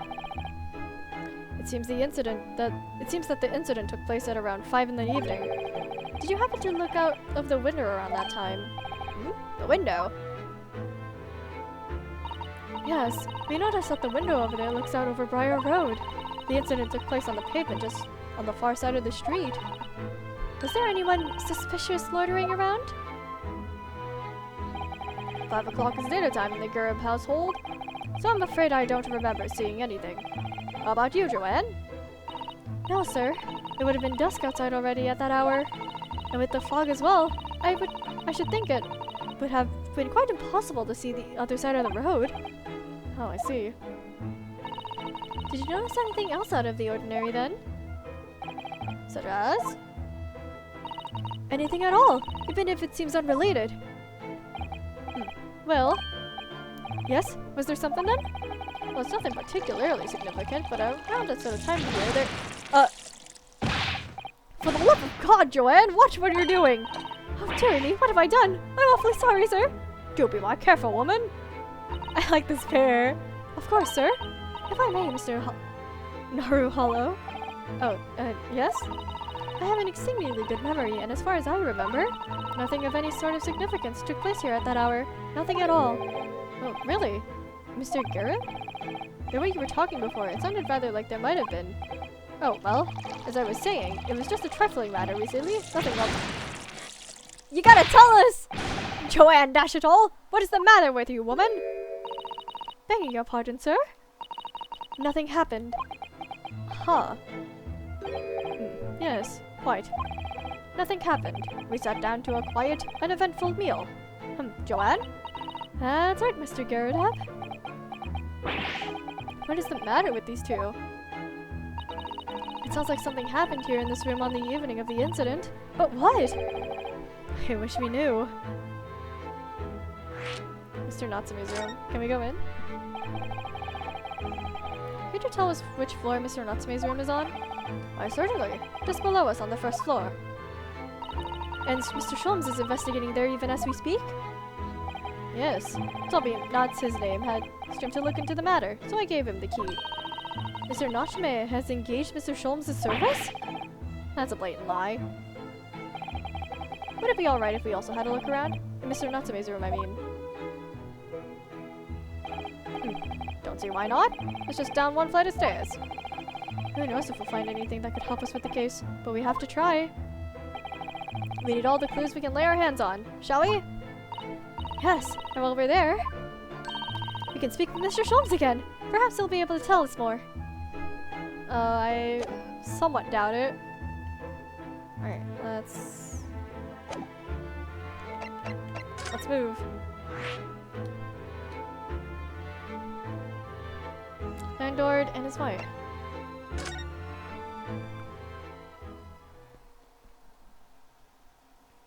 Oh, there's a cat! Ah, yes. I Am a Cat by Mr. Natsume Soseki. Well, just look at this place. And smell it. It's so musty in here. I suppose it's the mountains of old books that are responsible for that. I feel like if we just move a little bit to the right, we're gonna see something pretty extraordinary. I don't think I've ever seen so many books in all my life. No, me neither. It's so dark in here, too. There's a brick wall. Is that the window over there? Well, it was the window, I think, yes. Once upon a time. But for some reason, it's been closed up with bricks and mortar. So this is where Mr. Natsume lives. By the way, I haven't spotted Mr. Sholmes anywhere. Have you? No, that's true. But according to what Mr. Garib told us, your detective should be around here somewhere investigating. I feel like if I just... Oh, he's not here. Really? Where'd he be? I feel like he's just beyond this shelf of books. Look at all these books stacked up here. They almost reach the ceiling. They're all works of English literature, and they smell so musty.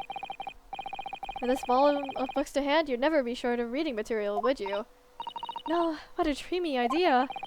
A bad dream, maybe. For me, at least. Mind you, I don't imagine the book that's at the bottom of the pile now will ever be read again. Neither do I. Ah, so reading is an experience that comes but once in a lifetime, just as the tea ceremony teaches us. I certainly didn't expect the conversation to turn down the path of tea ceremony philosophy. Really? It's not here? Where could he be? Is he... Well, there's the cat. Cat! Where's Cat going? Oh my! What an adorable little cat! Perhaps he's looking after the books while his master is away? I don't know about that. He disappeared into that pile of books as quick as a flash. It was a tricolor Mike, wasn't it? Do we even have that sort of cat here in Great Britain? Perhaps Mr. Natsume brought the little creature with him from Japan. That's made me feel homesick now. Already? You've only been in the country for 2 days! Where'd you go?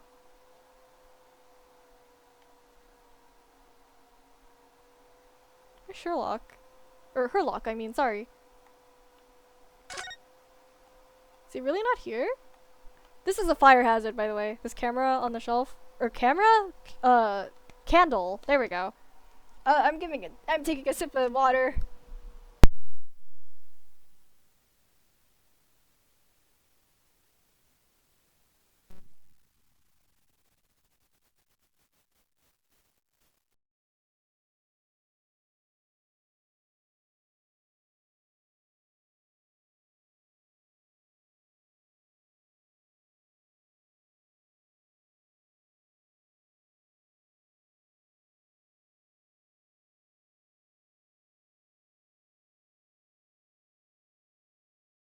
Alright, I'm back.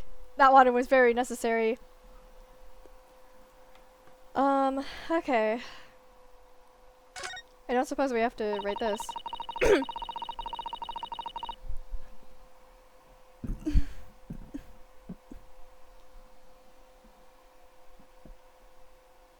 Oh, sorry about that. That desk seems to be wedged into a crevasse between the mountains of books on either side.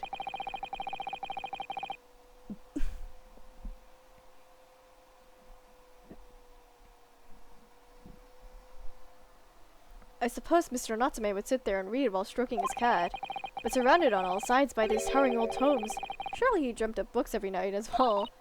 Yes, he must have done, mustn't he? Oh, what's this? It's a receipt from a second-hand bookshop. Your books. Oh yes, Mr. Natsume's name is on it, look. And the date of purchase. Ah, 2 days ago, at 4:45 p.m. That's the day of the incident! That's just a short while before he was embroiled by the terrible attack. He must have been on his way back from buying some books. Yo! We got evidence! Oh, there he is! He just popped in! Hi there. Ah! Look! Mr. Naruhodo! There he is. Aha! There he is! Where did he appear from? He seems to be engrossed in the pages of an old book. I hope you won't mind if you disturb him. Hello? Mr. Sholmes! Ah! Just as I remember. Ah, you two. Good day. Now, let me see. Where was it that we met? Oh, Mr. Sholmes, we were together on the SS Bruya. Yes, of course, the Bruya. But let me see. What happened on that voyage? It was Kazuma Asugi. He died, tragically, but you were a great help to us. Ah, yes, but of course, the case of Mr. Asugi. It was the one with the snake, wasn't it? Oh, well, you seem to remember something of it, at least. What an honor to be remembered vaguely by the great Herlock Sholmes! Only vaguely! This... Mr... No, oh no, my dear madam, hold your tongue. I pride myself on my superior powers of recollection. Your names are safely recorded, my brain addict. But Miss Naruhodo? And Mr. Susan, about that. Try the other way around, Mr. Sholmes. Ah, ha ha ha! I lose the first round!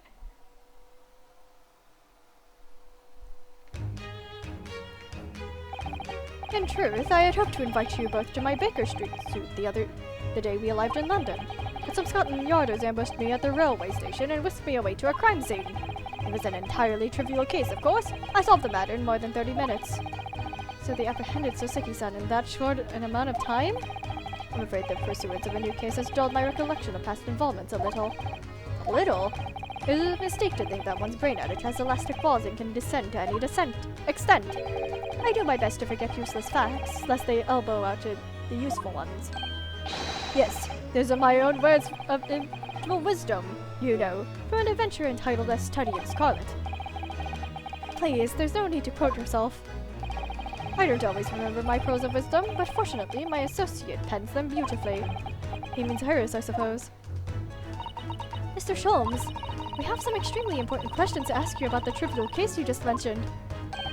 Goodness, what an earnest exception! My dear madame, I should only be too pleased. And this murky room is an apt place to discuss the murky case. Yo, let's go! Alright, Sholmes, what you got? We know this to be the lodgings of a Japanese foreign student by the name of Soseki Natsume. It seems that you assisted in his arrest, Mr. Sholmes, for the stabbing of a young woman out here on Briar Road. Natsume. Yes, I believe it was a name rather along those lines. But Mr. Natsume denies it. Was it really justifiable to arrest him on so little? What did you deduce? I'm sorry, Mr. Zato, but I have not the slightest idea of what you mean. What? I can't believe he was looking Susato-san squarely in the eye while feigning ignorance. I assure you I am not merely feigning ignorance. It would appear as if the pair of you are under some misapprehension. Oh? How? I assure you I have no recollection of accusing your astute compatriot of the crime. What? But that doesn't make sense! The good detective of Scotland Yard made the following request to me, and I quote verbatim. We need you to ascertain the identity and whereabouts of a man seen fleeing the crime scene. Ah, a man seen fleeing. Yeah. There was a number of books scattered on the pavement at the scene. From the book plates, I was quickly able to determine the bookshop from which they had been purchased. On speaking with the proprietor, I was immediately led to this address. Elementary, wouldn't you say? I believe there is a receipt around here somewhere from the establishment in question. So you don't think Mr. Natsume is the culprit then? That I could not tell you. But it was aggravating my faculties, hence why I returned here. However, this place is such a trove of fascinating books, I found myself quite lost in bibliography. Do not be deceived into believing that I am a man of leisure. No, no, no. Oh dear. Alright, the landlord. Tell me. Have you encountered the landlord of these lodgings? Yes, Mr. Girdadeb, a retired military man. It was the first time I've ever met a soldier from the Great British institution, that is, the services. And it was the first time I've ever met a maid from a Great British institution, that is, service.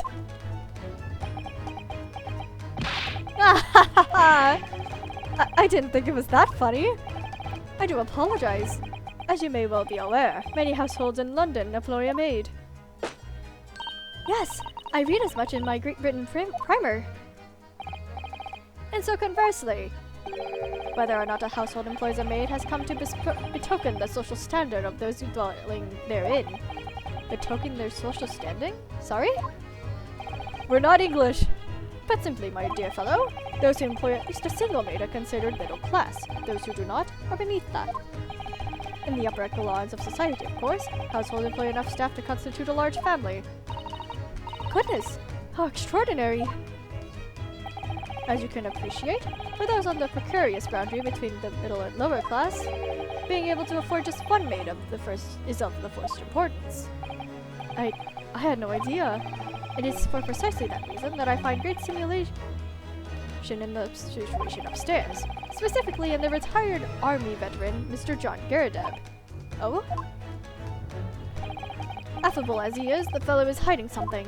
Oh, he's picked up on it too! Whether or not it imposes on the circumstances of this case, I am as yet able to ascertain. I'm thoroughly lost on what he means to say. He's hiding something. The dingy room. This room is thoroughly suffocating for the soul, my dear fellow. I assure you, any man whose lot is to dwell in a place such as this will stab somebody sooner or later. Mr. Natsume has stabbed no one! Ah, but sooner or later, as I said. I don't believe that's the issue here. About this dark little room, Mr. Sholmes. Why is there no longer a window? Do you have any idea? No window? Well, I mean, being clearly said that there is a window of sorts. But it's been completely blocked with bricks. Ah, I see. The answer to that question is quite simple. Window tax. What? A window tax? What is that? Surely, not a tax on windows? Precisely that. Oh my goodness. Why? Until relatively recently, a tax was levied on households in this country by the number of their windows. Those of lesser means, having inherited a sizable and costly family home perhaps, rapidly closed up windows up.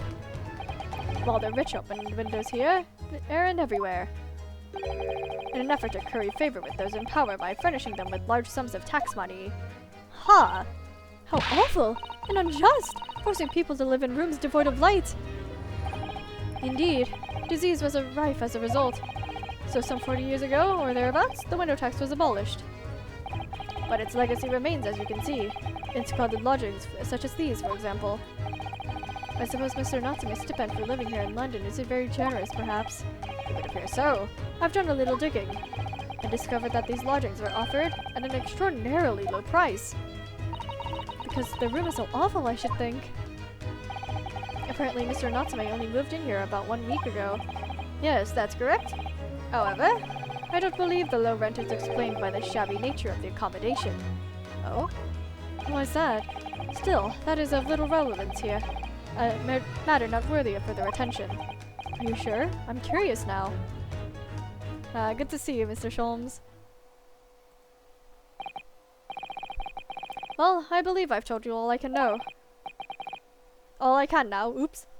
Thank you, Mr. Sholmes. Yes, Mr. Naruhodo. Was it not your intention to become a practitioner of law? You remember that, did you? Yep. Will you perhaps offer your services in this very matter, I wonder, to the occupant of this room, Mr. Natsume, was it? I'm not sure. Not sure? On what grounds? Well, I actually defended someone in court here only yesterday. Really? Well then, I congratulate you, sir, on an ambition realized, and so promptly, too. The thing is, you still really made me question things. Am I right to believe in my clients? To trust in their innocence? Yes, trust. Mr. Sholmes. Mr. Natsume didn't do it, did he? Ah ha ha ha! My dear fellow, I haven't the first idea! Oh, I love you, Sholmes! Oh, but I thought that's why you were in here. Didn't you come back to investigate? Ah, yes. That was indeed my initial intention. But there are simply too many fascinating books here. I couldn't possibly ignore them. Oh, I see. Nevertheless, there are two facts that I can state quite unequivocally. The man who fled the scene of the crime 2 days ago was the Japanese occupant in this room. And there are witnesses who swear to have seen the same man commit the crime. That is all I can say. This guy's actually, like, pretty good at his job, for once. Ah, and one more thing. Oh, what is it, Mr. Sholmes? Tell us! I cannot say with any certainty whether or not it is of relevance to the case, but I am quite sure that the retired armed man who owns this property is hiding something. Mr. Garrideb is?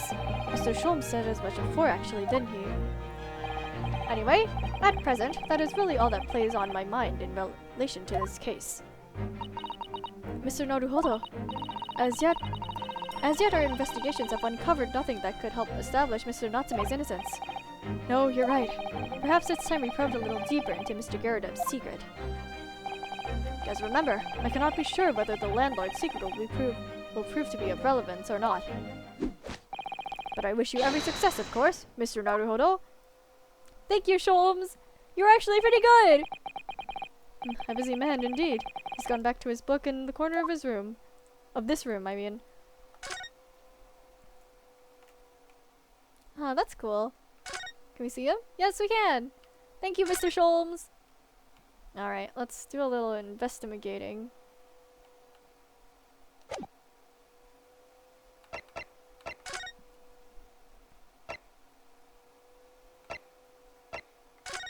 Oh, you're saying that, Mrs. Otto.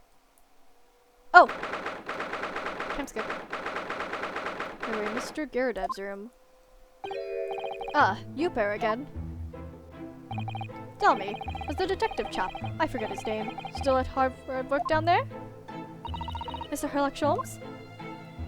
Ah, yes. Rings a vague bell. All that detective business really isn't my thing, I'm afraid. Well, Mr. Sholmes is in his element down there. Jolly good show. Another cup of tea, if you please, Joanne? Now then, why don't you tell me what... For the umpteenth time, woman, will you watch what you're bolly well doing? I shall be serving dinner shortly, sir. Huh? Yes, of course.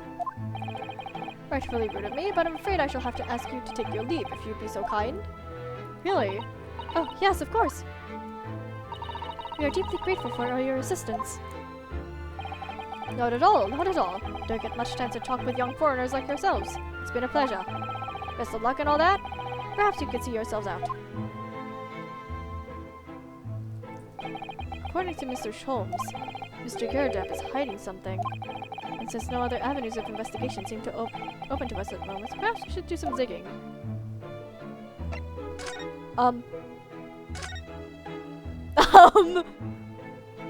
Hello? What's he doing over there? Mr. Sholmes? Hello. Aha! We meet again, my dear fellows! Goodness gracious! When did you sneak in here? Herlock Sholmes, sir? At your service. Whatever you were doing over there by the window? I am given to watching the evening sky as the sun sets, madame. Yet sadly, cheerful as the room downstairs undoubtedly is, it lacks an aperture for such observation. So I took the liberty of borrowing a small corner of space by the window up there. Ah, yes, of course. Well, keep keeping an eye to one's windows at dusk is prudent thing to do in London, I'm gathering. Oh, and one other thing, Mr. Naruhodo. Oh, me? I thought perhaps you might be in need of a certain great detective's great mind. Yo! Let's go! Hey, I didn't expect to be going through that again so soon. Do you mean Mr. Sholmes? There is a mighty secret in this modest room. My eyes see even the most trivial trifles. I take it you're prepared, Mr. Naruhodo? I think so. There's just time enough for one of my greatly admired great deductions. Let us conclude the matter before dark. Alright, let's go, Mr. Sholmes! Mr. Garadeb, though it would seem you are a military man of considerably distinguished service, your standing as a landlord is most certainly not what one might call first-rate. I'm afraid, sir, that it is all too clear to me that there are two conclusions I have been able to draw by careful observation of your living arrangements. I beg your pardon? The first is that even as we speak, you are concealing the presence of a ferocious beast in your care. Oh! And the second is that as a result of the beast's violent rampage, you have lost something very dear to you. Whoa! How did you get that? Mr. Naruhodo, look! The old man's working out in a cold sweat. Unbelievably, it seems Mr. Sholmes' conclusions are both spot on. How? How could you possibly? How could I possibly know, you mean to inquire? The answer couldn't be more simpler, sir. For in the dense jungle of logic and reasoning, I am the king of beasts. Ah, it's time, and I know only too well that wild beasts are not easily tamed. So, shall we begin? Once again, Herlock Sholmes is proud to present Logic and Reasoning Spectacular! Here we go! The game is afoot! Do, do, do, do. Nature of the beast. It certainly shouldn't take a great detective to see that a fearsome beast has been on the rampage late within these four walls. Thus we are faced with the question, what form might this beast take? Ah, for a man with military breeding, your eyes are commonly uncandid. Your furtive glance, Mr. Garadeb, leads us directly to the answer. It's not the lion. The true nature of the beast has run rampant here is revealed by that lion statue. Yes, though an army man, you appear unimposing at best. A fact that has fueled your admiration for the mighty lion, the king of beasts. What is this playful, I ask you? In the end, your admiration became so great, in fact, that you had a living, breathing specimen shipped from India, which you tried to keep in this very house. What? Oh! Yet living with such a wild beast proved more difficult than you had met. It's his wife, isn't it? He has a slap on his face. The chilling chances of a wild rampage are still very much in evidence. Well, yet as we look around, the beast in question fails to present itself. Where could this angry creature have disappeared to? Madame? Oh, she's hiding something. Me? I pray you do not consider me unchivalrous, but it is plain to see with one glance in your direction. It is? Your dress pocket gives us handsome clues as to the beast. No, it doesn't. For protruding from it is a handbill advertising a circus show. Ah! Yes, you sought to dispose of this terrifying lion, Mr. Garadeb? At Batty's Circus, a traveling show currently sojourning in a near... Is she a knife thrower? Was she practicing? And that's why, like, the woman got stabbed just out of nowhere through the window? You sold the savage lion, sir, to the circus troupe. I most certainly did not.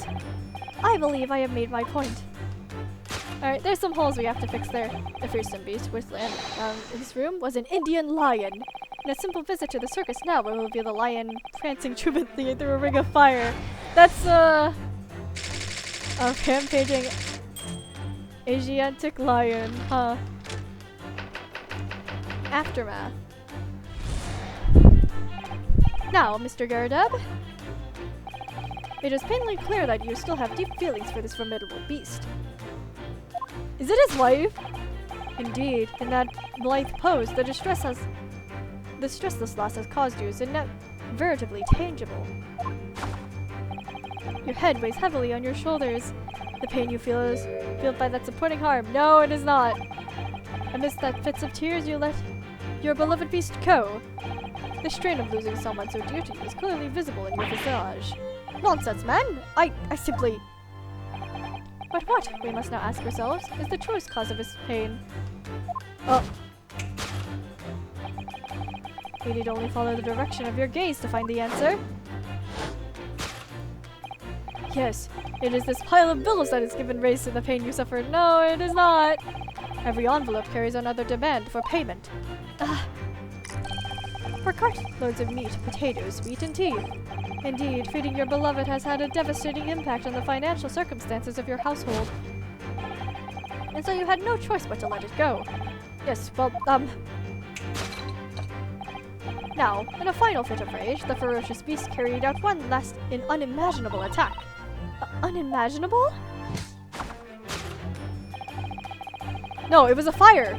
The aftermath of which can be clearly seen by observing the carpet over there. A very expensive wooden carpet, if I am not mistaken. Oh, dearie me! What could have been caused such a great destructive outburst?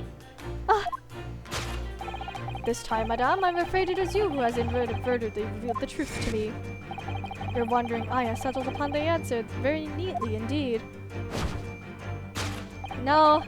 Yes, to explain the dire state of the carpet, we need only look at the Tower of Cakes. There's no creature more dangerous on this earth than a beast with an unsatiated appetite. Was it not once said by a certain noblewoman, if they have no bread, let them eat cake? Marie Antoinette, which is not historically accurate, by the way. As far as I'm aware, I could be wrong. Food is at the heart of all tragedy. In fact, whatever do you mean? Having tired of the taste of cake, the beast began to stalk its next prey. I'm sure I did not spell out the nature of this final act of destruction carried out by the beast. There is only one logical conclusion. Worked into a frenzy by hunger, the lion attacked and ate the carpet! The teeth marks in the carpet are a perfect match with those of a lion I once saw in India. You're a bit off there, Sherlock. Carpet gnawed on by the starving lion. Do-do-do. Thus concludes Sherlock Holmes' great deduction of this beastly puzzle. Alright, this is gonna need some fixing, my guy. Me too. What is the matter with you, Joanne? You're pouring scalding hot tea all over me! Oh, I'm sorry, Mr. Garadeb. I'm afraid I didn't notice. My deductions can be startlingly sharp. It stands to reason that your cup runneth over. Indeed, my revelations can make people spill tears at times too. Oh. Mr. Sholmes? Sorry to butt in again, but could I make an observation? Why, certainly, Mr. Naruhodo. What is it, again? Well, your deductions just now. Do you really think a lion could fit inside a room of this size? Indeed, it is the only explanation for the facts. The terrifying truth too often lies beyond the realms of common sense. But wouldn't it be an idea to consider what lies inside the realms of common sense as well? But if an uncaged lion had run amok in this very room, surely Mr. Garadeb and his maid would have been hurt, or worse. Ah, that's where you are stuck. No doubt the former military man held his own against the beast using that large cannon. I thought you said they sold the lion to the circus! And what about the food? Meat and potatoes are one thing. But I don't believe I have ever heard of a lion that drinks tea. Oh, my dear Susato, it occurs to me with some regularity that irrespective of trace and breeding, whenever anyone lands in Great British soil, they are infused with a highly appropriate taste for afternoon tea. I don't think that's how that works! Oh, what a glorious notion! That is not how that works.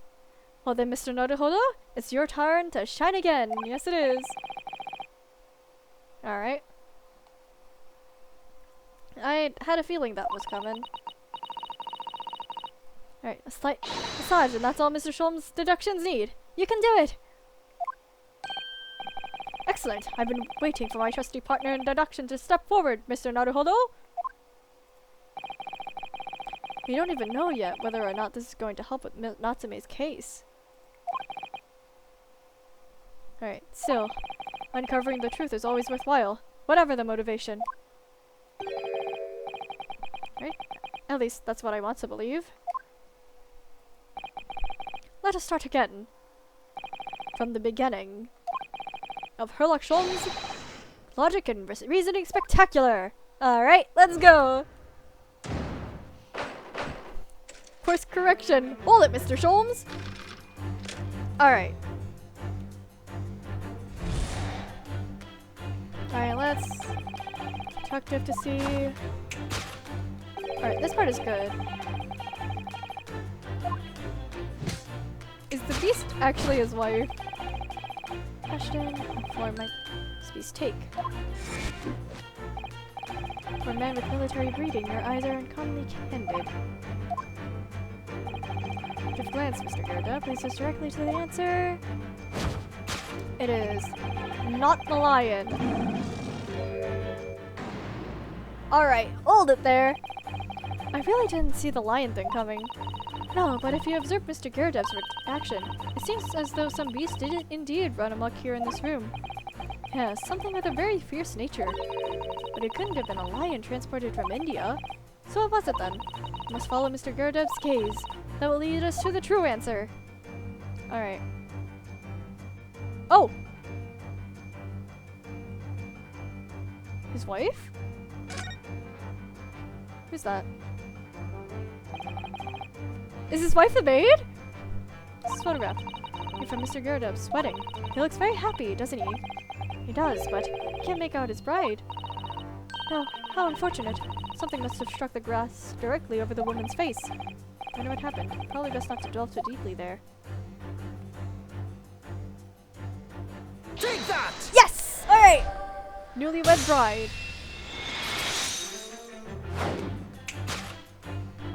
The true nature of the beast that has run rampant here is revealed by that newlywed bride.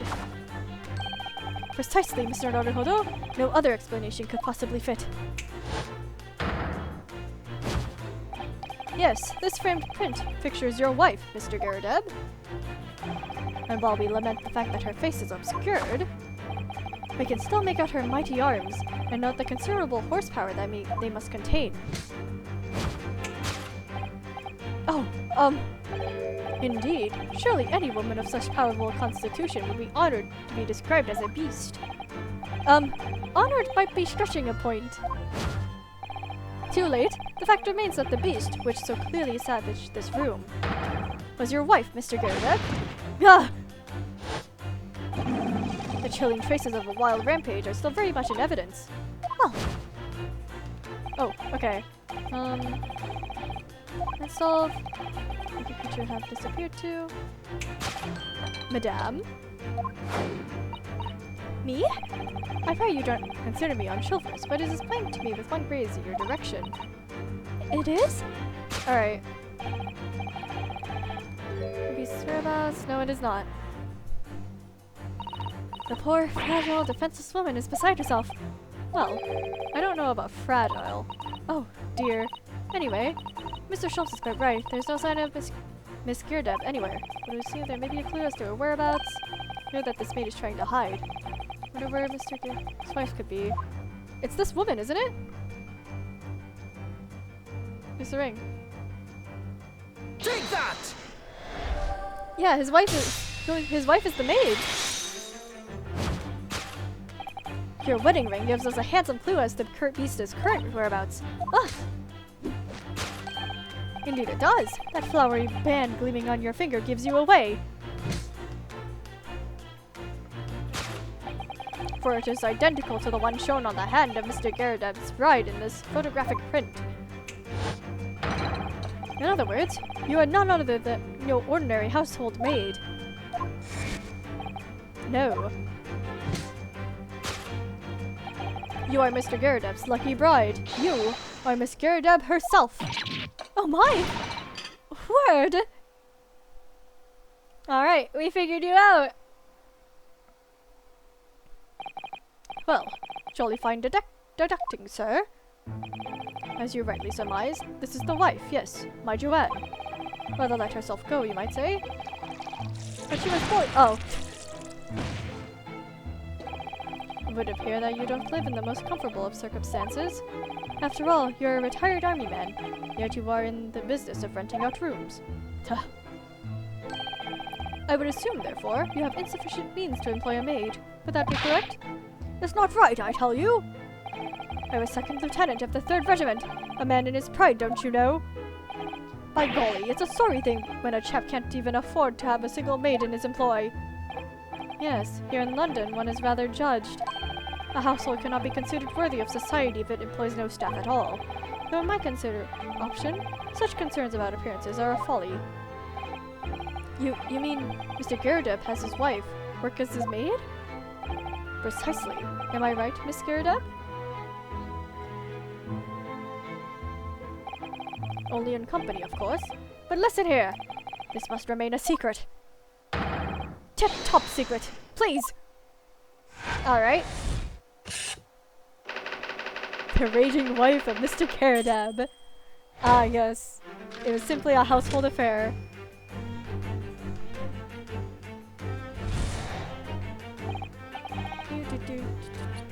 Now, Mr. Garrideb, it is plainly clear that you still have deep feelings for this formidable beast.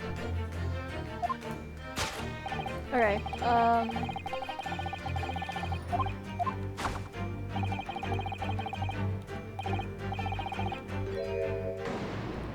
Alright, that's wrong. Mr. Schultz is quite something. You're still calling Mr. Garrideb's wife a beast. Yes, as a woman, that feels rather uncomfortable. But Miss Garrideb is standing beside her husband as we speak.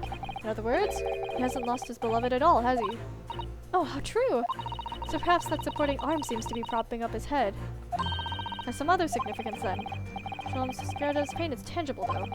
What could that pose of his really signify?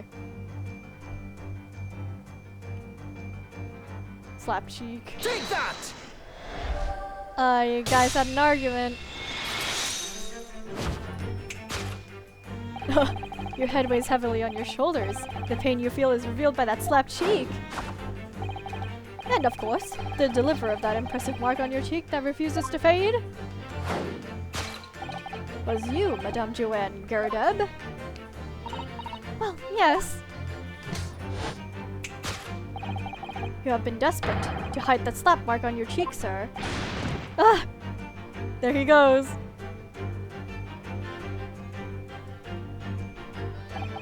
How the blazes? How did you work that out, man? Nothing escapes the notice of one trained in the art of observation, my dear fellow. That's why you haven't looked directly at us even once. To keep your other side from view. Well, now, let us proceed to the next conundrum.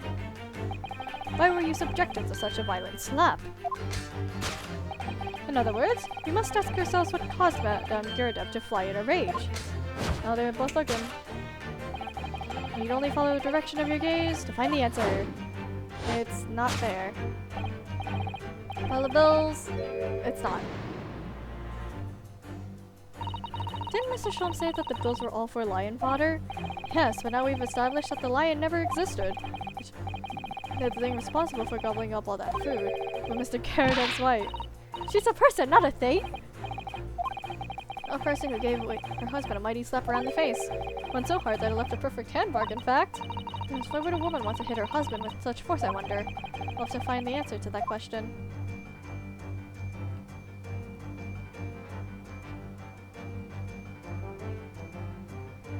Oh? What's this? Ah, someone must be reading this book at the moment. There's a bookmark here. Look! Mr. Garrideb is clearly an avid reader. Oh, wait a minute. I don't think this is a bookmark. Oh no, so it isn't! It's a note written in a woman's hand! Oh, James, I love you. Yours, Mary. Uh-oh! Uh-oh! Lip marks made with lipstick! Oh, what a passionate and romantic gesture! Don't get any ideas, Susato-san. Oh dear. I'm sorry. So this bookmark is actually a love note then. Alright. So, about that.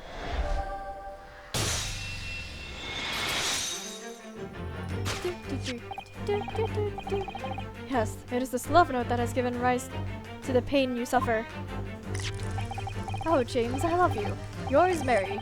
Passionate indeed. Perhaps the sender of this note, a certain Miss Mary, is the fly of an ointment here? Oh! But I don't know the moldy woman. You don't know her. That note wasn't written to me. It was just in the book. I don't know how it got there. It was just in there, you say? That's right. That's what I've been saying. Oh, she's mad at him still. That's why she's doing a likely story. Now listen here, Joanne, old thing. I explained at the time. I want to look at that secondhand place, and that note must have already been in there. So the previous owner of the book was using that note as a bookmark, you mean? That's right. That's what I've been saying. Ah! A likely story. For heaven's sake, woman, look at that name. It's written to James. My name, in case you had forgotten, is John. Oh. A likely story. Are you questioning my name now? No. The poor guy. And there we have it. Arouse the suspicions of the feeble heart, and you unleash a beast with the most ferocious bite. Now, in a final fit of rage, the ferocious beast carried out one last unimaginable attack. Unimaginable? The aftermath of which can be clearly seen by observing the carpet over there. An expressive woolen carpet, if I'm not mistaken. Oh, dearie me. Alright,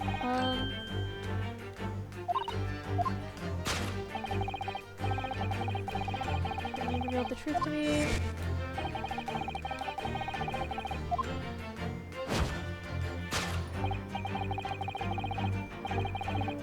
Cakes, that's wrong. But surely Miss Panda didn't eat the carpet? No, of course not. But there doesn't seem to be any doubt that the state of disarray that this room is in is a result of her wild temper. No, that's true. So this is the last part of Mr. Sholm's seduction we need to fix. We need only follow Miss Gyarados' gaze and have her tell us the real answer. Alright, let's see what we can see. Yes! Alright. Oh, I'm not allowed to. This looks like a very old candlestick, doesn't it? The base looks too small. Surely it's very unstable. Looks to me like even the slightest knock would make it topple over. Oh dear, that would be dangerous. Wait, take a closer look at this. Yep, the candle's missing. There's one candle missing. What's that before? Why is that, I wonder? Why is only one candle missing from its holder? Has to be this. Can I not look at the candle? Take that! Alright.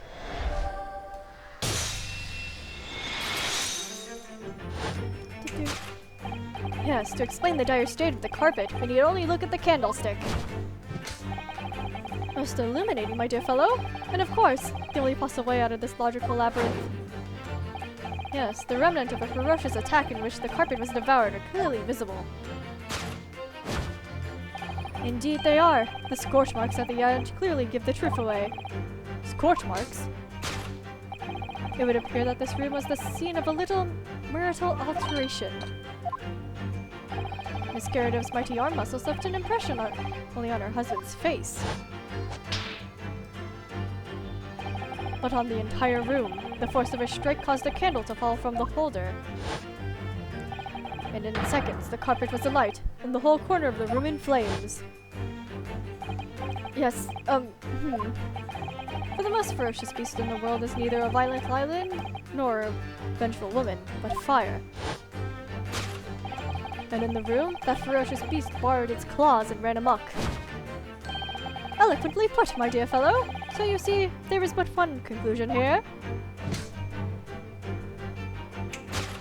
Ah, that's cool. After the sparks of marital discord flew, this room was the scene of a fire.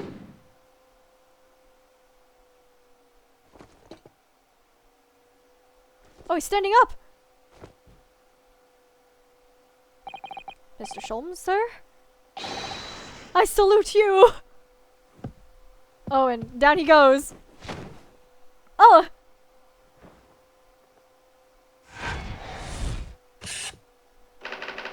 Carpet scorched by a small fire.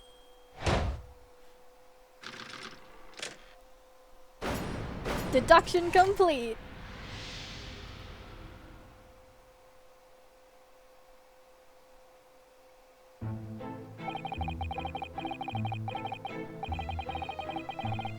It's been dashed long winter nights, you know. Nothing to do but read in front of the fire. Luckily, there's a jolly good second-hand bookshop just around the corner. Buy my old novels there. And in the pages of one particular novel, you discovered some rather illicit material.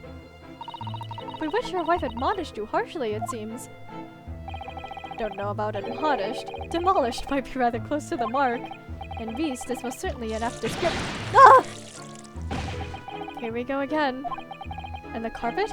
Was that destroyed by a fire when a candle fell on the floor? Afraid to say it was. Happened in the blink of an eye, you know. The whole place filled with smoke. Couldn't see a bally thing. I was caught between the old stick's rage and the raging flames. You paint a torrid picture, sir. One that would have been most entertaining. That's sympathy for you. Didn't take long for the fire to spread, of course. The bally furniture started going up as well. We've had time to hide the mess behind the screen for the time being. Oh. Over here, Mr. Garrett? Well, you have nothing more to hide now, if you'll allow me. Alright, what's hiding behind there? Had all my favorite novels in that case. But as soon as the fire got hold of them, that was it. Whoosh! Up in smoke. Gosh. Then the wife started hurling things at me. What a terrible sight it must have been. There was I, backed up against the window, under heavy enemy fire. Incendiary books coming 10 to the dozen. Worst of it is, I lost my favorite. Book called The Lion's Pride. The Lion's Pride? Ah yes, your notorious love of big cats coming through again. I assure you the title didn't influence my choice in the slightest. So the poor man really did lose something dear to him as a result of the ferocious beast's rampage. Mr. Solm's deductions turned out to be correct once again, with a bit of a redirection. It can only be described as a great British wonder. I tell you, it was total carnage. Flames everywhere, and the old stick in the full fettle. Out of interest, what time of day was that? Not sure I can remember. It was 2 days ago now. Let's see. Around 5 o'clock, I think. So at exactly the same time, as a terrifying incident was unfolding outside your window on the street below. Even more terrifying on the inside, I can assure you. The whole of Blighty could have been flattened outside my window at that moment, and I wouldn't have noticed a dashed thing. Oh, really? Huh.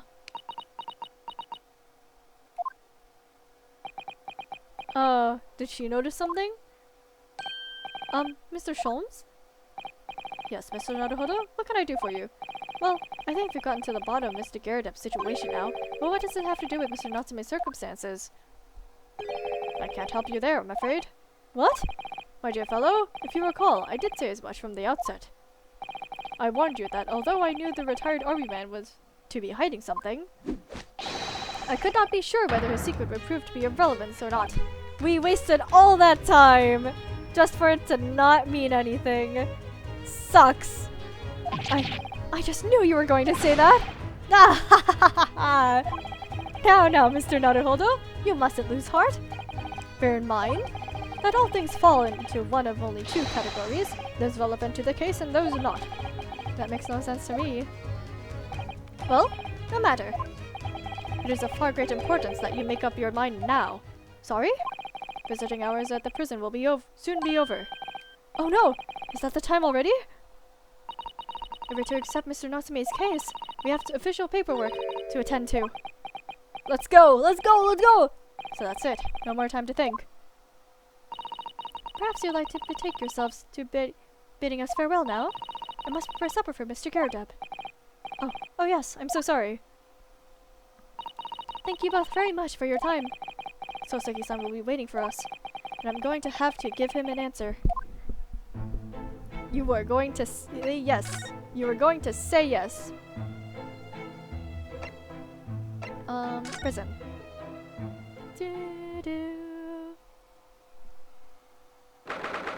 11th February, Briar Road. It's time, Mr. Naruhodo. You must hurry back to the prison. Yes, I know. Let's hail a carrot. Oh. What's the matter?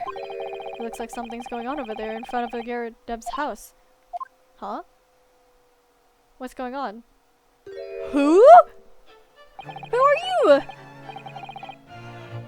I know thee not, old man. Fall to thy prayers. Who are you, Golan, old man, you rum-looking nimmy pentley? There are more things in heaven and earth, Horato, than are dreamt in your philosophy. Who's this Horato fellow, eh? What are you talking about? Excuse me? Eh? What the? Who are you now? I'm sorry. It looked as though there might be some problem here. My associate here, Mr. Naruhodo, is a lawyer, you see. Huh? A lawyer? What? If I can be of any assistance, I'd be happy to help. I'm from Japan, but I have studied English law. Duh. Fine, I'll be on me way for today, but you mock my words. This ain't over yet! Who are you? Get thee to a nunnery! Do I look like a bloomin' nun to you? Who are you? You look like you have similar attire to Mr. McGilded. Except, a bit more extravagant, dare I say. I do hope you're not injured. Oh, fair Eastern maiden, thou art so gentle, thank you. What was that all about? There are more things in heaven and earth, Horatio, than are dreamt in your philosophy. I'm not Horatio either. Forgive the inquiry, sir, but are you a lodger here? In the Gurdab residence. Oh, fair Eastern maiden, thou art so right! Yes, I do dwell in this humble abode. Mr. Gurdab mentioned that he had another lodger, didn't he? Who are you? This must be the man. Do you happen to know the other lodger who lives up on the first floor? Ah, yes, a gentleman named Natsume. Oh, more worthy of a columnist in my battle of words, nearer could there be. Sorry? Battle, did you say? Who is the stronger, Hamlet or Macbeth? Mr. Natsume and I spared long into the night. I see. I don't fully understand, but it seems Mr. Natsume and this gentleman are acquaintances at least. So fair maiden, so good gentleman. I can tarry here no longer. Fare thee well! Goodbye? I didn't really understand him, but I think he's returned to his room. It seems he's unaware of what happened to Mr. Natsume, so he can't really help us. With Soseki-san and that man as lodgers, the Garadev house is certainly full of eccentrics. Anyway, I'll go find a carriage. Yes, I'm sure Mr. Natsume is eagerly waiting our return. Let's hope we can get to the prison before prison hours are over. I'm sure we'll get there. Hello! 6:31 p.m. Local prison. Cell 6. Or 9, oops.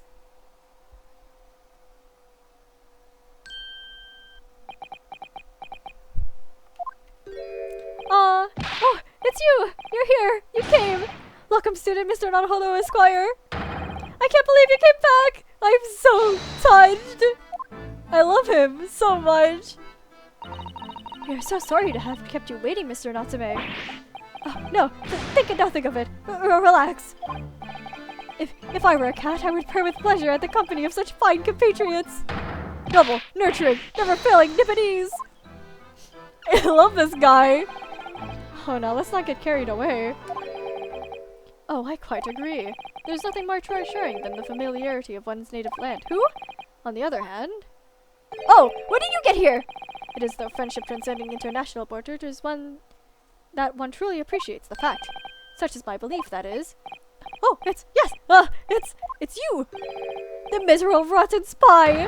The Herlock Sholmes! Mr. Sholmes, what are you doing here? Hello, Frati. Yeah, it's Sholmes. I have no intention of doing anything per se, save observing, that is. Whatever do you mean, Mr. Sholmes?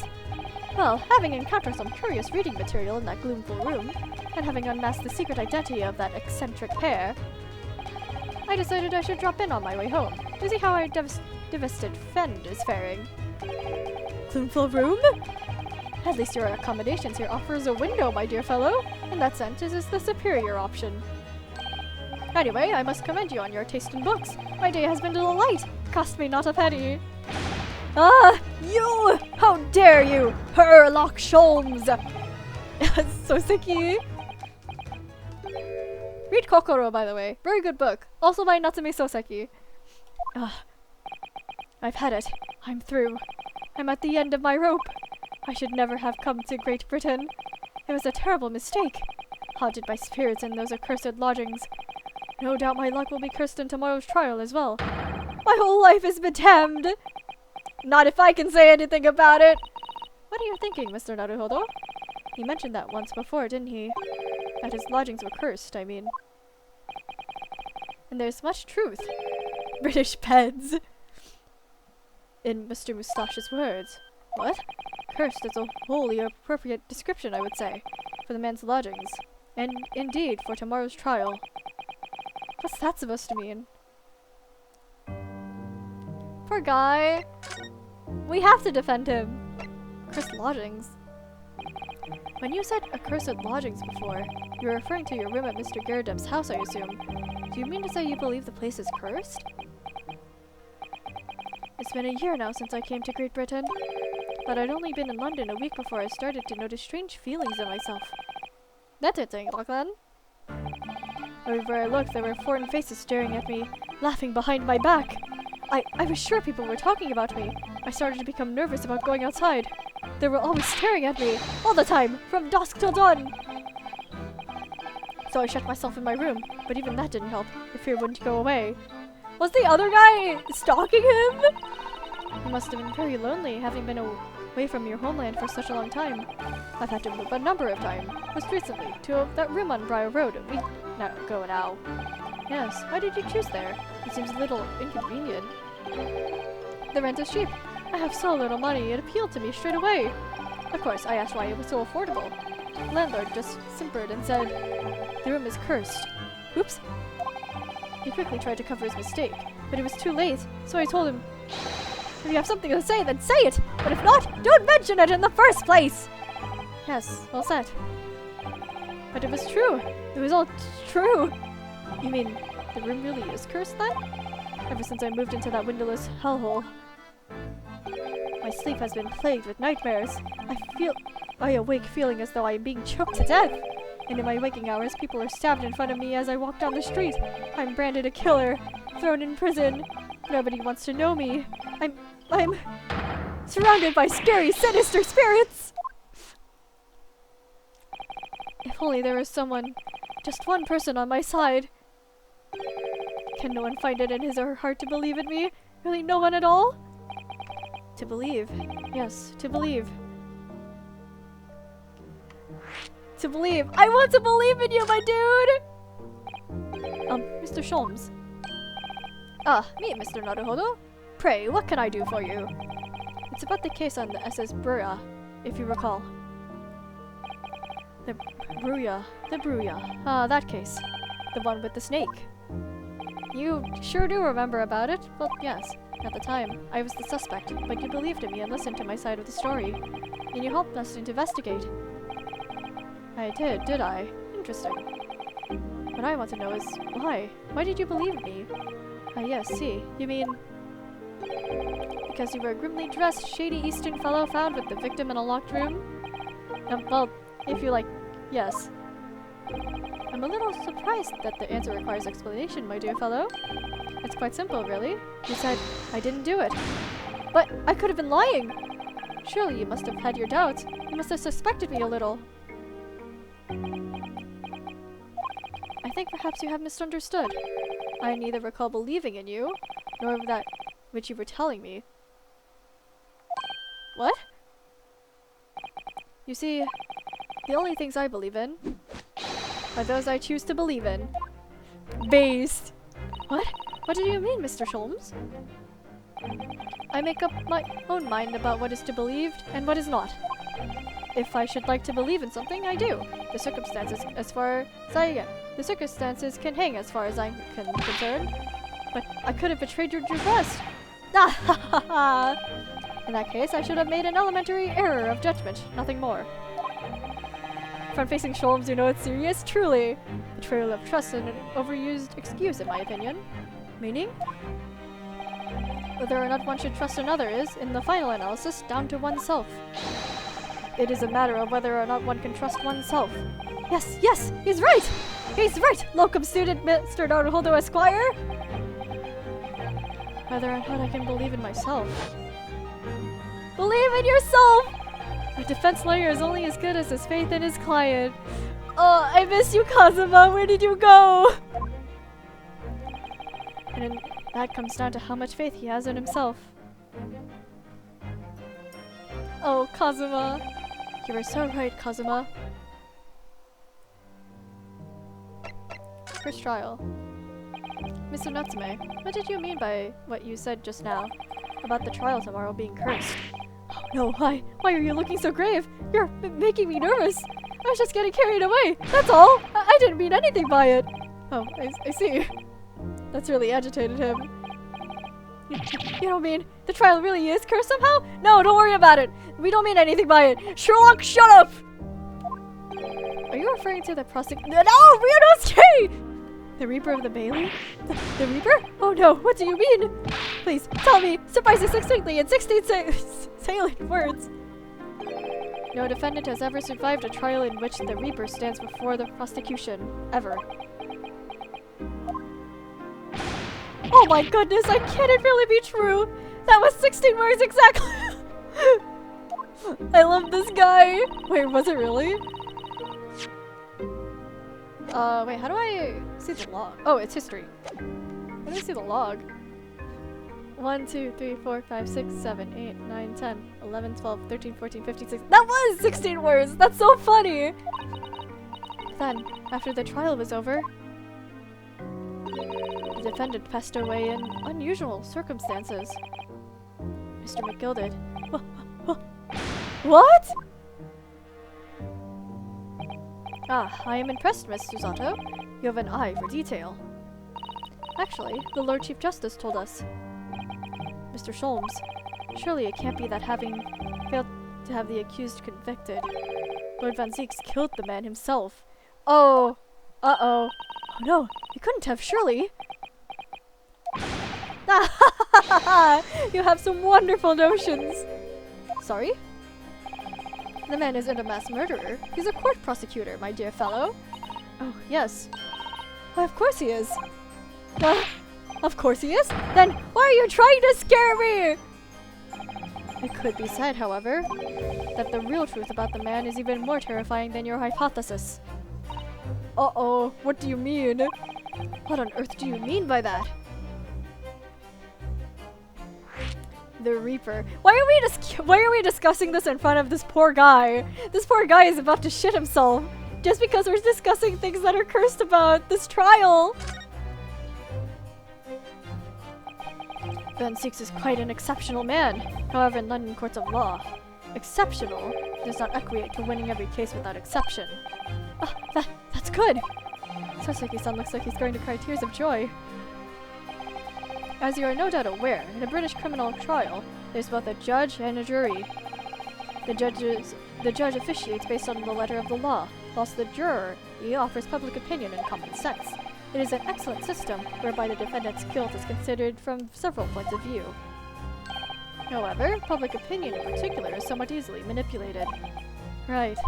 Criminals, and corrupt lawyers for that matter, can use it to their advantage, by any means at their disposal, contriving evidence, calling imposters as witnesses, and so on. With such underhand means, those who would want to are able to sway the jury, which means that even in the light of irrefutable evidence, the prosecution can fail. But it means the wrong verdict can be passed. What happened last trial? And it sadly is from time to time, my dear madam. It is simply the reality of the situation. And that's alright? However, those indicted by Lord Van Zieks cannot escape justice. Their fate is sealed. Oh my! Though vacation may see them leave the courtroom with their freedom. Within months, they all disappear. It is most striking. Disappear? But how? Ah, by all manners of misfortune, sir. Perhaps they are trampled under a passing carriage. Perhaps they fall into the Thames and drowned. Perhaps they are suddenly overcome by a raging fever, or perhaps attacked by a highwayman. Oh no, no, no. All examples of the reality are events here in London, I'm afraid, Mr. Naruhodo. We gotta save this guy! Ah, I knew it. I'm dead. No, done for, doomed! We gotta save him! He's so scrunkly!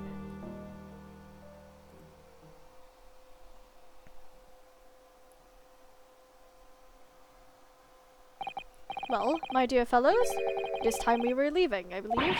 Already? Bring him out. I wish! Visiting hours are over. The guard will be here shortly to escort us out. And there is a restaurant near here that serves excellent trout. Would you care to join me? Oh dear. There's never enough time, is there? Come on, we gotta represent him! Naruhodo! Mr. Natsume, if you'd like, in the trial tomorrow, I'd be happy to represent you. Yes! Let's go! Let's go! Welcome, student Mr. Naruhodo, Esquire! As I said, I only experienced a British courtroom for the first time yesterday, and although the man I representing was found not guilty, I lost sight of something crucial. Something crucial? What to believe in? The defendant, justice, or the truth? How to believe, even. But I think I finally worked it out. I've decided I must believe in myself above all else, to trust my instincts. Yes, Mr. Naruhodo! And my instincts are telling me that you, Mr. Natsume, are innocent of this crime. And it's imperative that we prove that in court. Welcome, student Mr. Naruhodo, Esquire! I will fight for your innocence until the bitter end, with every weapon available to me, so I hope you'll permit me to represent you tomorrow. Let's go! As I said when I first met, I'd like to entrust my fate to someone who will listen to me, in my native tongue. Of course, Mr. Natsume. Let's go! It would be fair to say, Mr. Naruhodo, that your mind was in many ways made up from the outset. You merely needed the events of today to fully realize it. Yes, I think you're right about that. Honestly, Mr. Sholmes is a lot better of a character than I thought initially. It's a roundabout journey, but I got there in the end. Even with these fellas. Mr. Zata, yes? Would you be willing to stand by my side tomorrow and help me in court? Absolutely. As I said this morning, you may consider me your personal judicial assistant. Let's go! The shocking events of yesterday's trial still weigh heavily on my mind. But it's time to stop looking backwards. Kazuma believed in me. Mr. Sholmes believes in me now too. So it's time. Time that I learned to believe in myself. Let's go, Ryunosuke! Sosuke-san has no one. He's all alone. So it's my job to help him, to fight in his corner. Tomorrow, in the courtroom, with all the strength I can muster. Let's go! To be continued. Oh man, that was hype! How much time do I have left? So we have a severe weather warning right now. But I want to continue at least for like another hour or so. I'm so hype right now.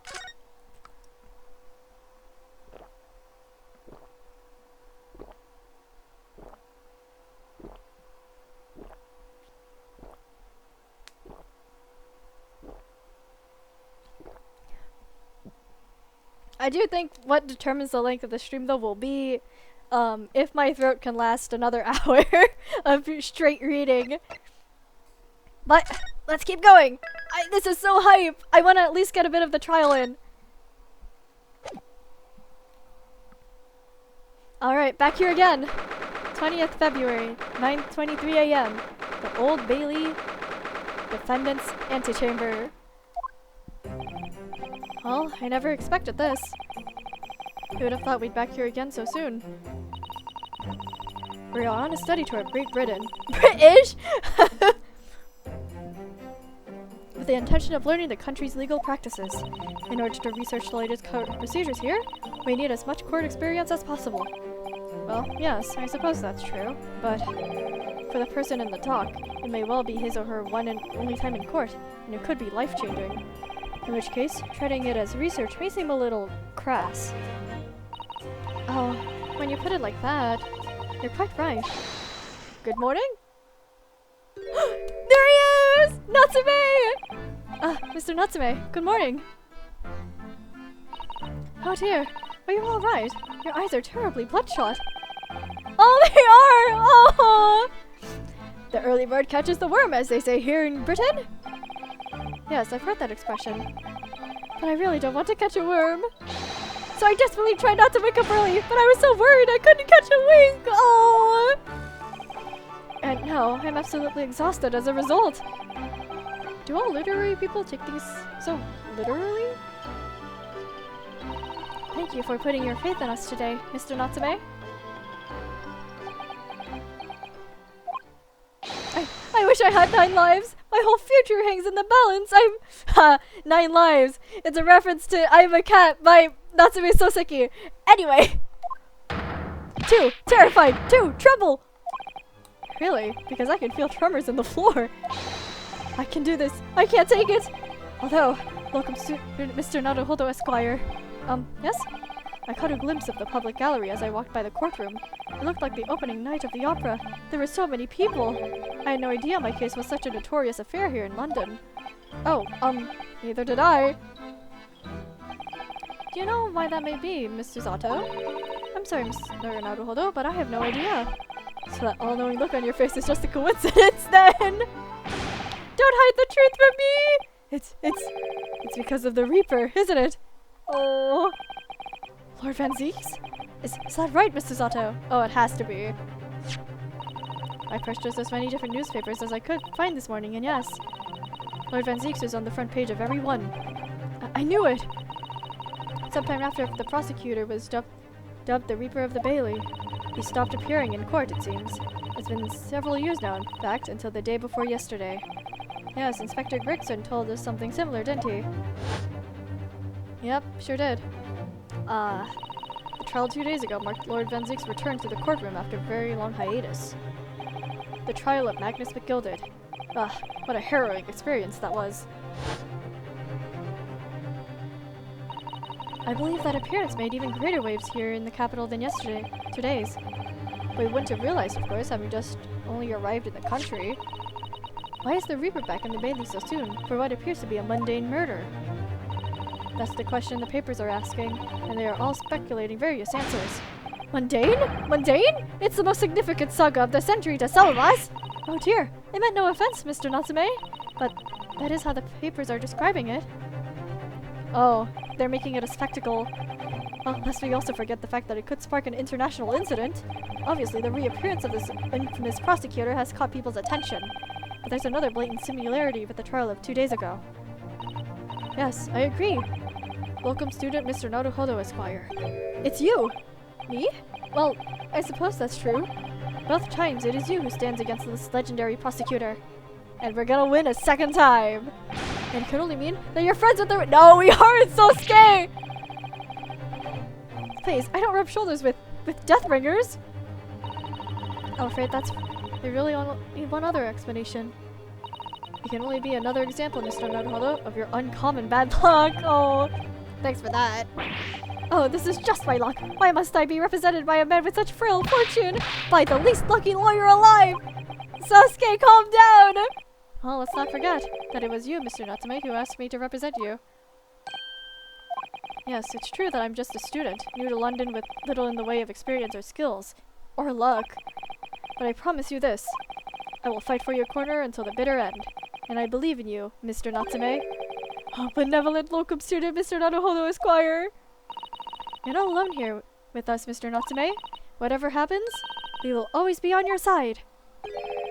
Oh, benevolent non-locum assistant Miss Mikotoba Esquires. I love him. I am in your debt forever. I shall never forget this great kindness for as long as I live. Oh, Mr. Natsume, counsel for the defense. The court session is about to begin. Kindly make your way into the courtroom at once. Alright, let's get this started. We are going to clear you of any suspicion. Alright then, Mr. Natsume, it's time. Let's go. Yeah. Yes! I love him! I hope nothing bad happens to him. I'd be devastated. This is it. My second appearance in a British courtroom. And my second trial against the Reaper. I hope you're watching over me, Kazuma. Because this time, I won't let my faith waver. I'll believe in my client to the last. Just like you believed in me. Oh, don't bring up Kazuma again! I believe I can do this now. I'm ready for this fight. Let's go, Ryunosuke!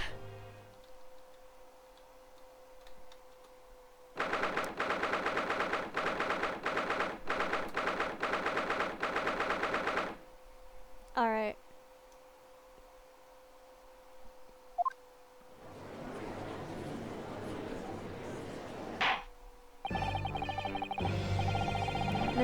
In the name of Her Majesty the Queen, I hereby declare this court to be in session. I now call upon the counsels for the prosecution and defense to declare their willingness to proceed. The prosecution is fully prepared, my lord. The defense is ready, my lord. The Nipponese are truly a fascinating breed. Sorry, what? Lord Strongheart has told me all about you. That you were a student who arrived in London but 2 days ago, a mere amateur. Do you have a point? Being a compatriot, you feel compelled to try to help the accused, I suppose. Typical Nipponese arrogance. Oh, shut up! This guy sure is. Forgive me, but I do not believe arrogance is appropriate description. Susato-san. After all, at our previous encounter, the defendant was found to be innocent.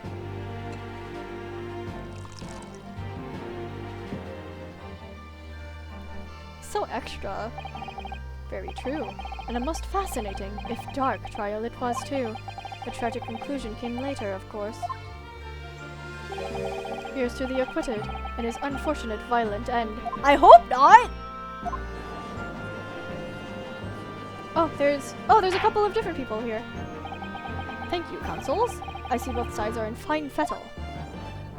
Now, ladies and gentlemen of the jury, are you ready to carry out your duties here in court as impartial members of the public? Oh, this guy! You never know when you might be down on your luck, but I believe in fair play for everyone. Well, I must warn you, I'm rather more ruthless than I appear. Oh well, not me. What you see is what you get. I'm a peace-loving fellow. Oh! I'm afraid to say, I think it's quite possible that mustached foreigner did the deed. Come on, what are we waiting for? No doubt he did it anyway. Sorry, didn't quite catch that. It's the wife. Very well, let us proceed. Your opening statement, if you please, Lord Van Zeeks. Very recently, Great Britain signed an alliance with the rising power in the East. The accused in the dock today is a student from that same land, a certain Mr. Soseki Natsume. And while our country has extended this foreign student the warmest of welcomes, regrettably, the kindness has not been returned. In fact, the student is accused of a most sinister act. Of plunging a knife into the back of an innocent woman who was doing nothing but walking down the street. A knife crime? I tell you from bitter experience, those are the worst. Bloody oath they are. Just look at that shallow complexion and stature. He's wonderful, this dreadful. Oh, okay, here. Come on, let's get this over with. With me now, everyone. 1, 2. Oh, ready? Okay. Sorry, didn't quite catch that. Pray, forgive the discourtesy of smashing my hollow chalice here in this great chamber. Allow me to call the first witness to the stand. Very well. Bailiff, lead the inspector in, please. Inspector? Oh, it's you. Your name and occupation, please? Yes, sir. Tobias Grigson, Detective Inspector at Scotland Yard. Would you please summarize the events of the case for the court, Inspector? The victim is thought to be a young woman in her 20s by the name of Olive Green. I beg your pardon, sir? Thought to be? Yes. Having been stabbed in the back by her attacker's knife, the victim fell unconscious. That was 3 days ago now, and she's been comatose ever since. What? So they don't even know who she is for sure? Comatose, I see. But her life is not in danger. Fortunately for the Eastern student, the charge will not be murder. Pray, elaborate on the details, Inspector. Sir, if I could ask everyone to look at this street map. Alright. Oh, this music is good. As I mentioned, the incident took place 3 days ago, at around 5 in the afternoon. It happened on the pavement running alongside Briar Road, a wide thoroughfare for horse-driven vehicles. It had not been long since it stopped snowing as the victim, Miss Green, was walking down the street. Out of the blue, she was approached from behind by the accused, and stabbed in the back. This music is good. Luckily, the young lady's life was spared, and she's currently being treated in one of the city's hospitals. But in unconscious as she was, we've been unable to take a statement of her, of course. This is the case file with everything we know about the victim so far. Thank you, Inspector. The court will accept the documents as evidence, if you please. Alright, case files. Okay. I'd like to check that while we're here. Stout build, early 20s. Reporting officer, Wally Beat.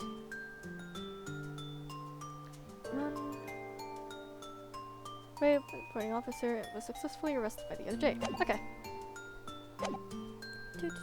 What of the weapon that was used? Sir, I have that here. It was removed from the victim's back. Ouch. That big thing is starting to make me scared to walk down the street now.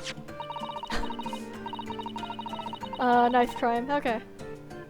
With a heavy blade like that, almost anybody would have been able to stab a poor woman. Even this ragged-looking Soseki-san, I suppose. A common or garden jackknife, I would say. Rather nondescript. Thank you, Inspector. The court accepts the blade as evidence. Jackknife has been entered into the court record. I would like to check. Allow me to check real quick. Oh, I can... Alright. Natsumi Soseki. Attendant. 33. Yeah, she's in attendance.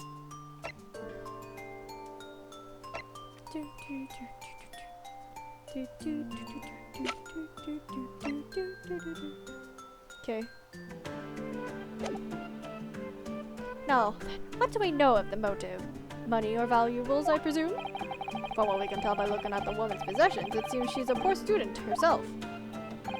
Hard to imagine she would have anything much worth mention, my lord. I see. Well, in that case, are we looking at some sort of deep-seated resentment towards the victim? I'm afraid I couldn't say. Apart from visiting second-hand bookshops, the defendant, Mr. Natsume, doesn't appear to get out much. At this moment in time, we haven't been able to establish any sort of connection between him and the victim.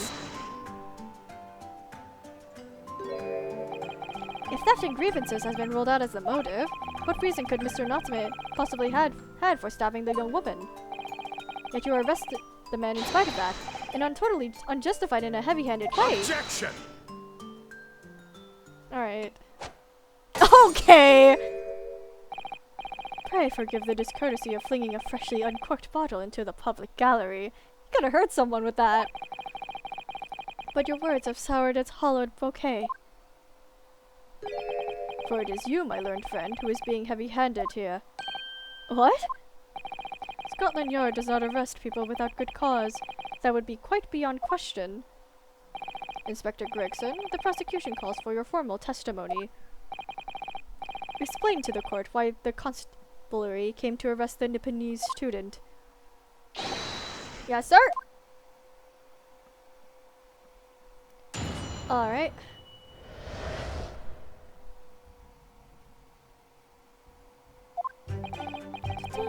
Alright. As I said, it was 5 o'clock in the afternoon when the incident occurred. There was an unusually light fog. Visibility was reasonably good, and there was no one else about but the victim and the accused. Out of the blue, the victim was stabbed from behind and subsequently collapsed onto the pavement. The accused ran off, scattering his belongings all over the floor. There's been a number of old books he just bought. He was on his way home from a bookshop, it seems.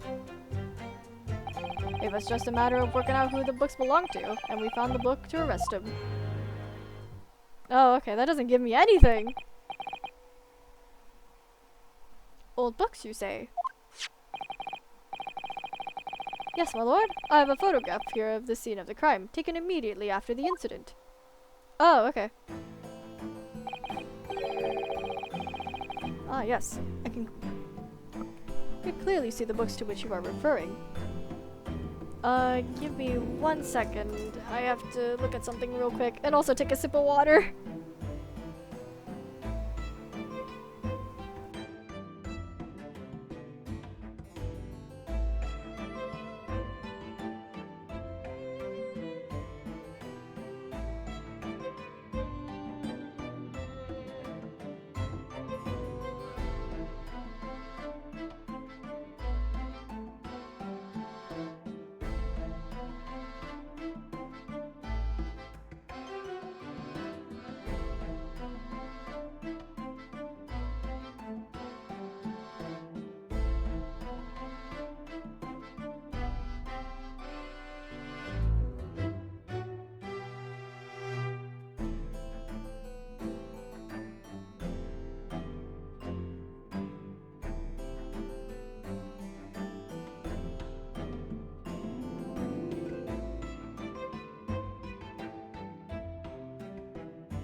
Alright, I'm back! Sorry for the delay! This is chapter 4 of Adventures. I assume. I think it's Adventures. It's the... If there are multiple chapter 4s, this is the first chapter 4 that I have encountered. Alright, let's get right back to it. Hello, I am back. This really doesn't give me anything. I will take that photographic print as evidence, please, Inspector. Crime scene photograph has been entered into the court record. Hunipines are a spineless breed, too cowardly to admit defeat. Okay. Denying everything despite overwhelming evidence to the contrary. Well, Forgive me, Lord Van Zeeks, but the defendant is not denying everything, as you put it. What are you doing, Mr. Zato? Do go on. Mr. Natsume has admitted to playing some part in the incident. Isn't that right, Mr. Naruhodo? Well, now that you mention it. When we visited him in the prison yesterday, he did tell us what had all happened. Yep, he sure did. As I was walking down that accursed pavement, I could make out the sole silhouette of another ahead of me. A woman wearing green overcoat she was, and just as I went to overtake her, she suddenly let out a little scream and collapsed onto the cold, hard slabs of stone at my feet. I was terrified. I had to get away from there. So I ran, as fast as my legs could carry me back to my accursed lodgings. Alright. A green overcoat? Oh, that's exactly what the woman in that print is wearing. Oh my, a photographic print in full color. What will the world come up with next? The defendant has done nothing more than admit he fled the scene of a terrifying incident. That does not mean he's guilty of the heinous crime of stabbing the woman in the back. There was nobody else there at the time, just the two of them, the victim and the accused. In other words, there is nobody else who could possibly have stabbed the woman. A fact that the accused concedes. He could have just not seen anyone else there. It seems this cross-examination could prove to be pivotal, counsel. Proceed, please. Yes, my lord? Nothing for it. I have to use this cross-examination to turn the tables here. It's our only chance. Alright, let's get down to it. May's arrest. 5 o'clock in the afternoon when the incident occurred and there was an unusually light fog. Light. Hang on. I want to see... I want to see what's in my court record. I'm not gonna... Yeah, I didn't get to examine this.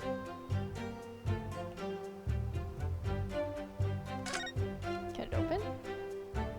Oh, it can. There's no blood on this thing. And it's pretty dull. Yeah, the tip's gone. Oh, look here, Mr. Naruhodo. Just at the tip. A small piece of the blade appears to be missing. You're right. Well spotted, Mrs. Otto. I wonder what could have happened to it. Yes. You don't think it could still be lodged in the victim, do you? Oh, that would be rough. That sounds terribly painful. Alright. Besides that... Alright. Is there anything else? Oh, it doesn't look like it. Okay. Okay, this photo really doesn't show anything.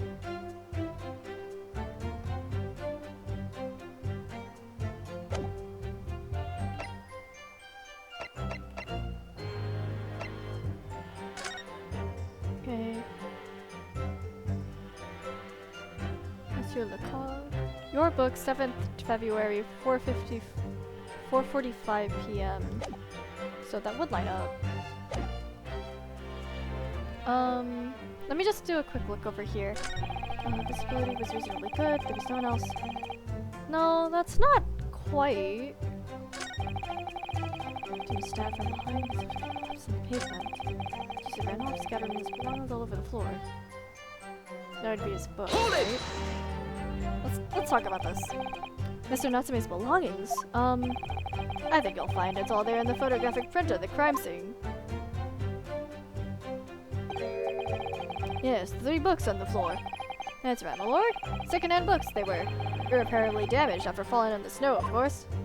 The accused could easily have carried all 3 books in one hand, which means his other hand would have been free to wield a knife, for example.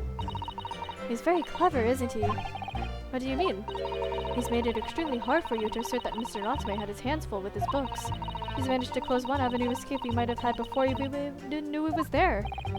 You mean to say that the defendant was holding his belongings as he stuck his knife into the woman's back? That must be what happened, my lord. Yes.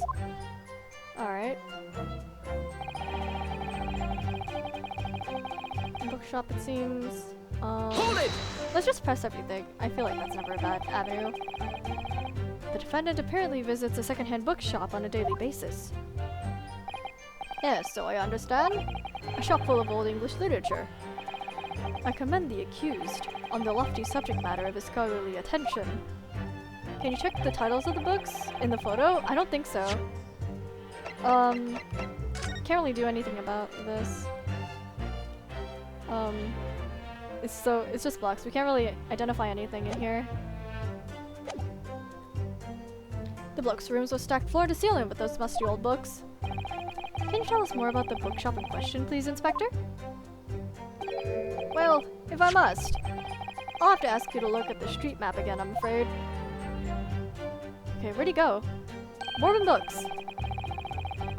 The closest secondhand bookshop to the accused's lodgings is this place here, Mormon Books. A little place on the corner of Briar Road and Mersanctum Street.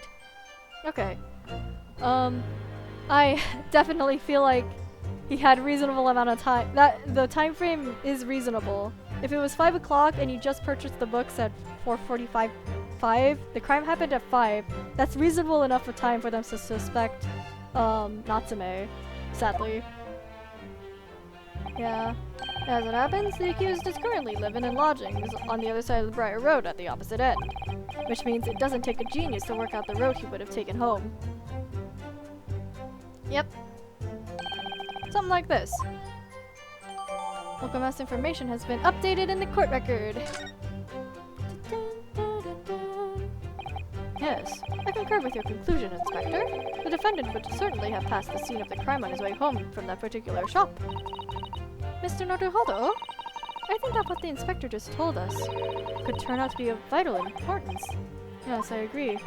The most important point that the inspector just made being... bookshop's location. The crucial detail in what you've just told the court, Inspector, is the location of the bookshop.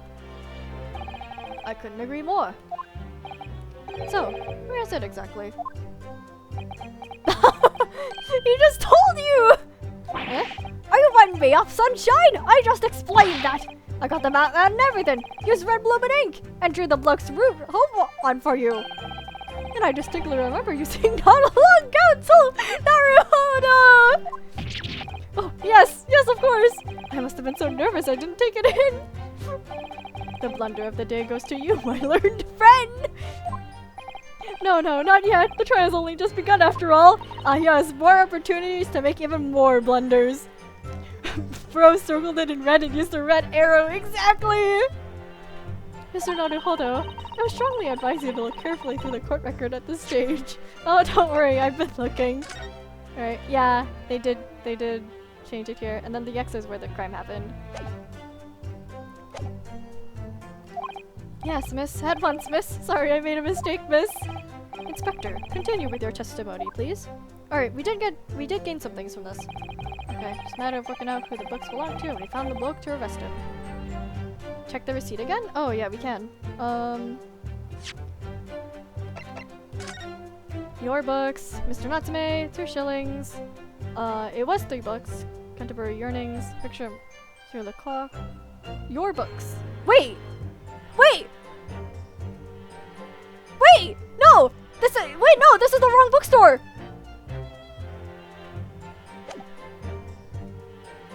Wait, this is the wrong bookstore! If you're unable to sway the jury during the source examination, I'm afraid... No! Will be sealed? Yes, I know! I need to get back to the... thank you for posing that idea. Oh my god, I didn't even notice that. 5 o'clock.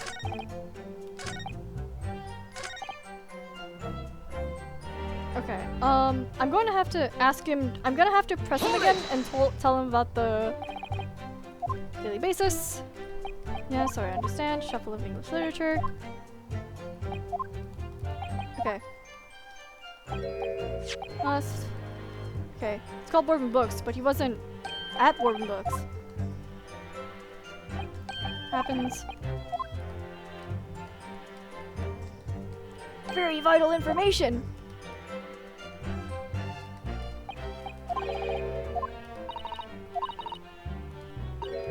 Yes, I agree. Bookshop's name. Inspector Gregson, may I ask you a favor? What? Would you kindly add the name of the bookshop to your formal testimony, please? I believe it may be of vital importance. May I? Maybe? Oh, well, you know. I mean, yes! It could be a very important clue. Very well. Not that I can see it being of any great significance, but please revise your testimony accordingly, Inspector. Yes, sir, my lord. Whatever you say. Could the man be any more sardonic? Alright. Bourbon books?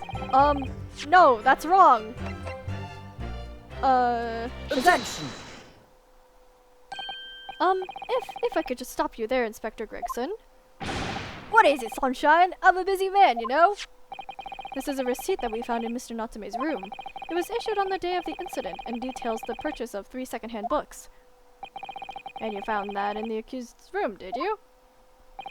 Yes, but the point is not where the receipt was found, but the name of the bookshop printed on it. Go on. This receipt was issued from a bookshop called Your Books. Your Books?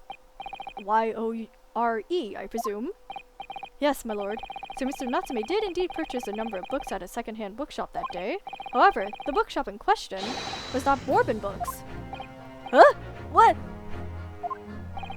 Inspector, do you know of this other bookshop? Yes, sir. Your Books is another second-hand bookshop not far from Bourbon Books. It's just that, well, it's such a small place. I didn't think the accused would have known about it. Objection! But in fact, that is the bookshop which the defendant visited on the day in question. And this receipt proves it. Objection! Yes, for what difference it makes. Wherever the man purchases musty tomes, it makes no difference in the final analysis. No! Don't you dare say that! I disagree. I mean, after all, I have the street map here, if that may be of help. Oh, yes, thank you. Have a look at this, please. If the defendant had been returning from Bourbon Books, the route would have been there. And yes, he would most certainly have passed the place where Miss Green was attacked. However, if we take into account the fact that he was actually at another bookshop, Your Books, it very well may turn out that he wouldn't have passed that location at all. Could that be true? My, it rather depends on where this other bookshop is, but I do declare it may be a possibility. Is that right, Mr. Lawyer, sir? What you just said? Absolutely. It could absolutely be right. Alright, where is it? If it's along the same road, I'm gonna scream and cry. Inspector Gregson, where is this Your Books establishment? Well, obviously we looked into that. Is it on the other side? It turns out that Your Books, it's on the other side. It's just here on the next corner of Virgin Street going east. Local maps information has been updated. Yo! Alright, so there is another route he could have taken. And there you have it, as you can clearly see now. Oh. No, he could have gone the other way! No, hold on, use your brain! He could have gone the other way. I learned Nipponese friend is obviously in training to be a clown the way he regales us with such okay. To your future career in the circus! Could you put that glass down now or I'll put it down for you? I didn't think I needed to spell it out, but here we go. You still could have gone the other way. The Bourbon Books could have gone the other way. There is no doubt he still would have passed the place where the victim was stabbed. Could have gone the other way! You guys! Use your brain! Yes, thank you, Inspector. Allow me to reiterate for my learned, if somewhat slowed, Nipponese friend. Wherever the man purchased his musty tomes, it makes no difference in the final analysis. It does! Yeah, there's also something else. Guys, use your head, please. As I suspected, you can't fool me, and I don't suggest you try. What I say, huh? I've had enough of this now. Beg your pardon? Terribly sorry, but would you mind repeating that? Mr. Naruhodo, you mustn't give up. What? What do you mean? If the prosecution's assertion is correct, the members of the jury may very well decide that Mr. Natsume is guilty. Oh, she's absolutely right. You must think. You must consider the assertion just put forward by the prosecution very, very carefully. They claim Sosuke-san must have passed the location of the incident on his way home from Your Books, but... Raise an objection! The assertion just made by the prosecution is fundamentally flawed. Explain yourself, counsel. Yes, my lord. You can see what I mean on this map. When returning from your bookster's lodgings, Mr. Natsume could have followed the route suggested by the prosecution. However, that isn't the only conceivable route to take between the two places. There we go! If the defendant used these streets, look at what happens. Yeah! Confident tables lamp, let's go! He arrives back at his lodgings without passing the location where the victim was attacked. Okay, I'm gonna close my window real quick.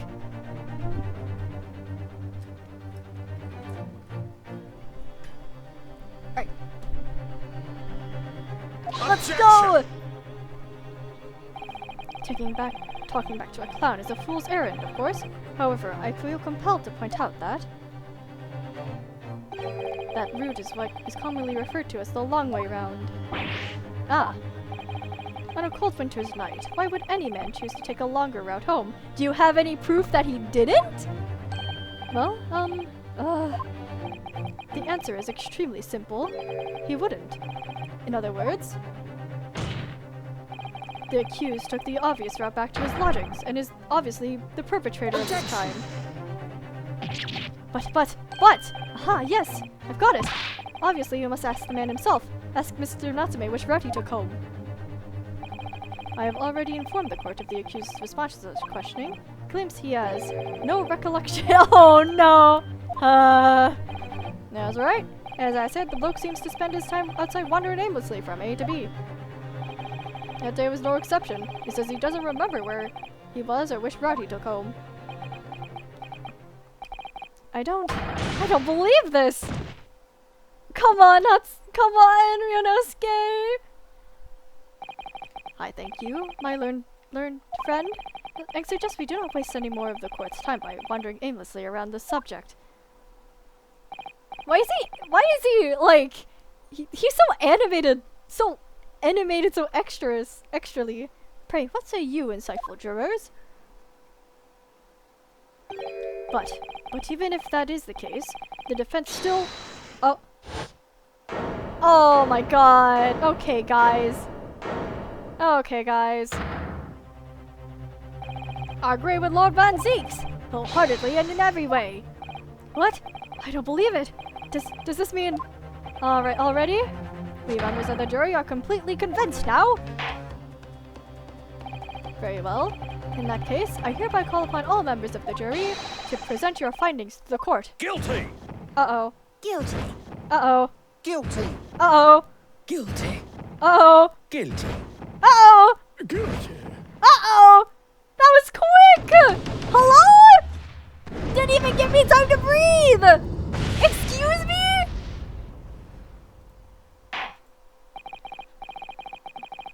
Okay.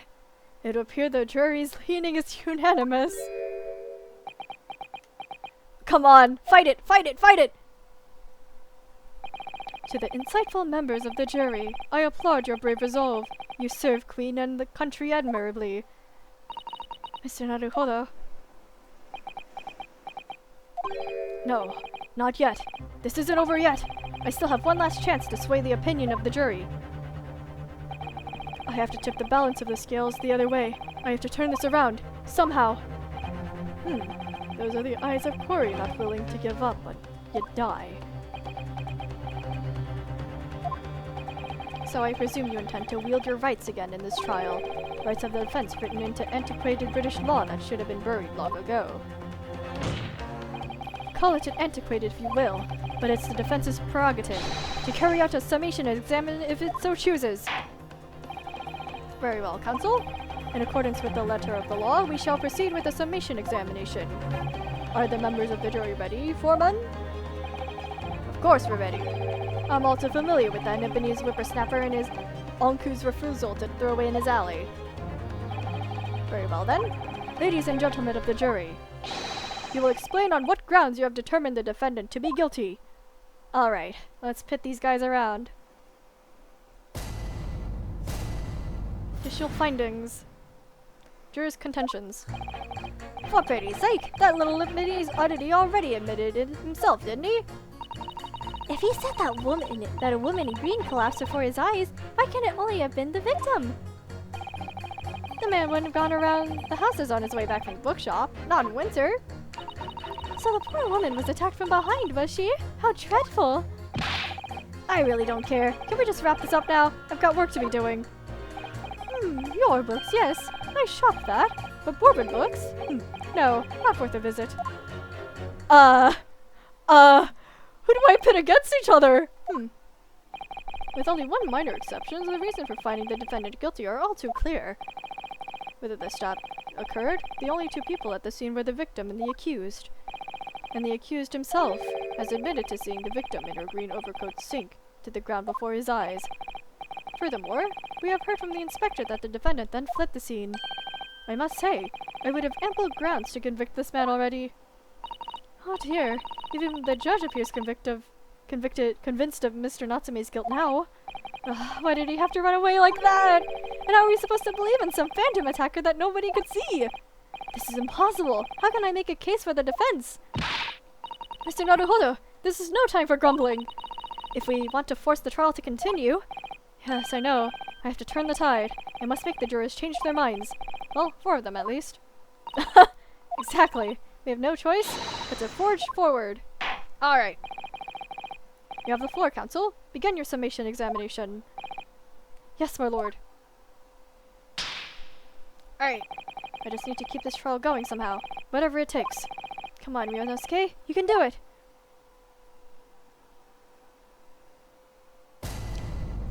Jury examination. Let's go. Defense's rebuttal. Okay. Oh, I can press. Okay. Give me 1 second. I have to do something real quick.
Alright, I'm back.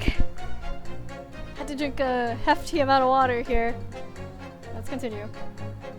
Okay. We have to pit them against each other. Who can I pit?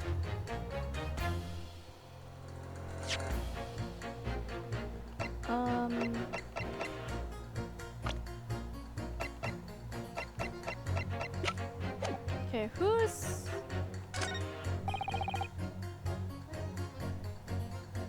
Hold it! Let's press this guy. But you can't deny that there are other routes Mr. Natsume could have taken back from your books. Oh yes, like you drew on the map, you mean? What was it? Calabash Road or something? Precisely. But it seems to me that what counts is whether little Japanese fellow actually went that way or not. Well, yes, that's true. And at the moment, there's no proof that shows he did, is there? Well, yes, that's true as well. And as I understand it, the accused himself doesn't remember which way he went, does he? Well, yes, that's annoyingly true. Winter nights are dark and cold, so the way I see it, we'd want to get home as quickly as possible. Well, yes. Why is this true? So really, the only thing that makes sense is he went home along Briar Road. But they don't consider here that he moved in about a week ago, so I don't think he knows the way back. Ah, I'm supposed to be convincing you here! I've given it a lot of thought, you know. I didn't just make up my mind on a whim that he did it. I mean, if there was some logical reason why he might have gone the Calabash Road way, it'd be different. I'd be happy to reconsider my position in that case. Honestly, I would. A reason why Soseki-san might have taken the longer way home. Yes, a good reason. I don't imagine you'll be able to sway this young man's opinion without one. Okay. I can't... Okay.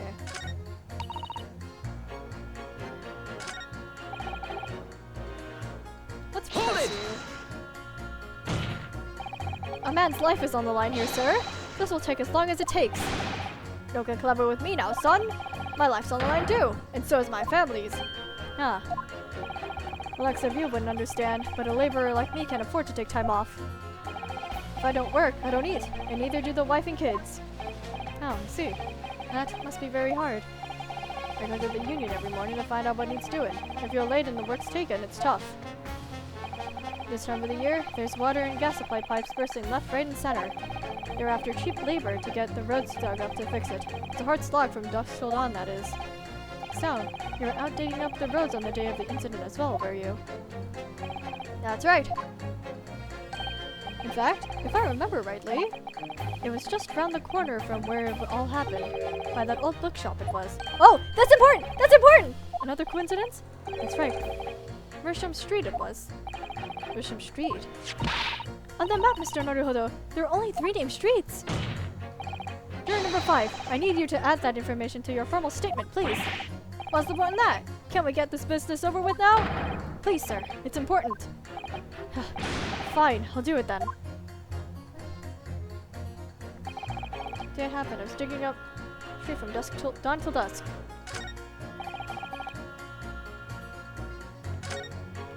Do I pick these 2?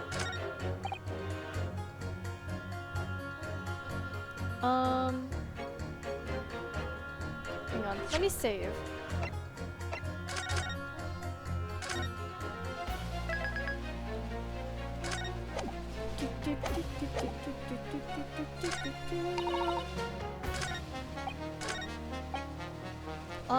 Let me press you real quick. Sorry? Fold it, you say? Fold what? No. What I said was, hold it. What I wanted to ask was, do you visit your books often? I like the old books they have in there, yes. I enjoy reading them over a nice cup of old tea. That's my daily routine, you see. Same thing every day, including the day you're all talking about. At what time did you visit your books on the day in question? Well, I was picking out books in the all afternoon, and it would have been just before 5 that I left. That's my daily routine, you see. Same thing every day, including the day you're all talking about. Just before 5, you say? Exactly when the victim was attacked. Are you sure about the time? Oh yes, no mistake there. I remember it well. I'm not about to forget that day in a hurry. Not after the dreadful time I had. What do you mean? Well, I was walking down Calabash Road when I slipped on ice and donked my head. It was always worse after the snow stopped falling. That's when it's most slippery. Knocked myself clean out. I really thought my number was up. Wait a minute! Oh! Could've been this guy! This happened on Calabash Road? That's right. I live in Quinpipe, you see. Heading down Calabash Road is the quickest way for me to get back from your books. You're number 6. I must insist. that you add that information to your formal statement. It very will be extremely significant. Sorry, extremely sick? No, I'm quite alright now. Okay. It sends a shiver down my spine to hear the members of the jury so convinced of Mr. Natsume's guilt. But I can't help feeling that some of their opinions are rather subjective. I agree. It's the irrelevance of what some of them are saying that sends a shiver down my spine. Still, at least some of their assertions don't actually incriminate Mr. Natsume or anything. That's something. We must use that to our advantage, Mr. Naruhodo, cunningly. Yes, you're right. Let's listen to the jurors again, carefully. And if any of their assertions are at odds, I'll pit them mercilessly against each other. Yes, don't hold back. Put them all against each other. Alright. Okay, let's do this.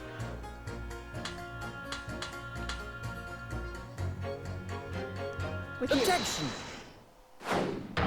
These two statements clearly show a flaw in the juror's reasoning. A flaw? What are you talking about, counsel?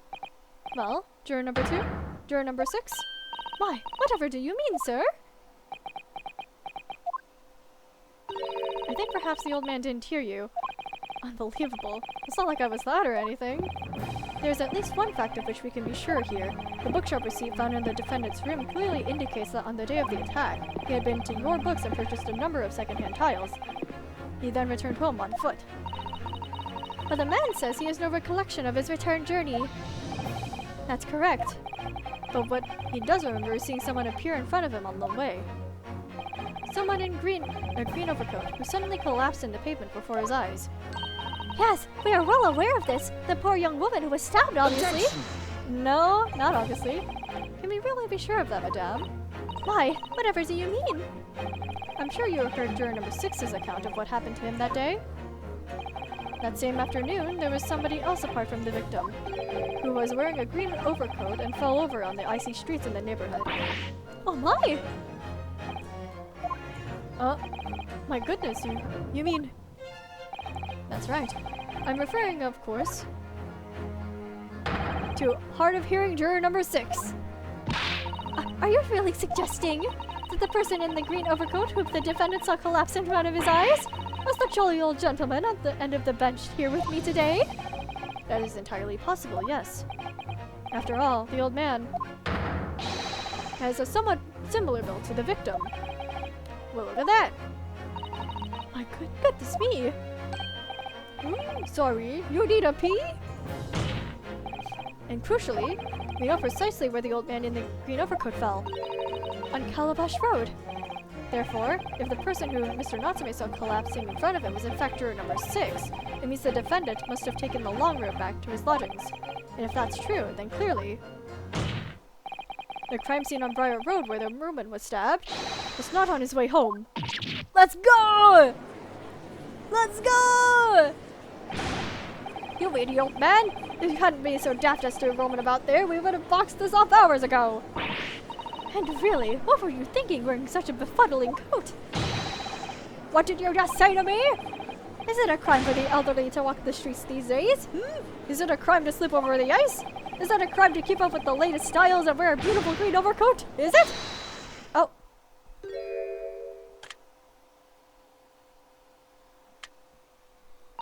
My lord, I do hope it won't cause any inconvenience, but... You'd like to change your leaning, I presume? I do declare that I would. I should like to call for a verdict of not guilty. Let's go! Thank you. I would too. What? Is it a crime to change your mind? Is it? Well, let's go! That's 2.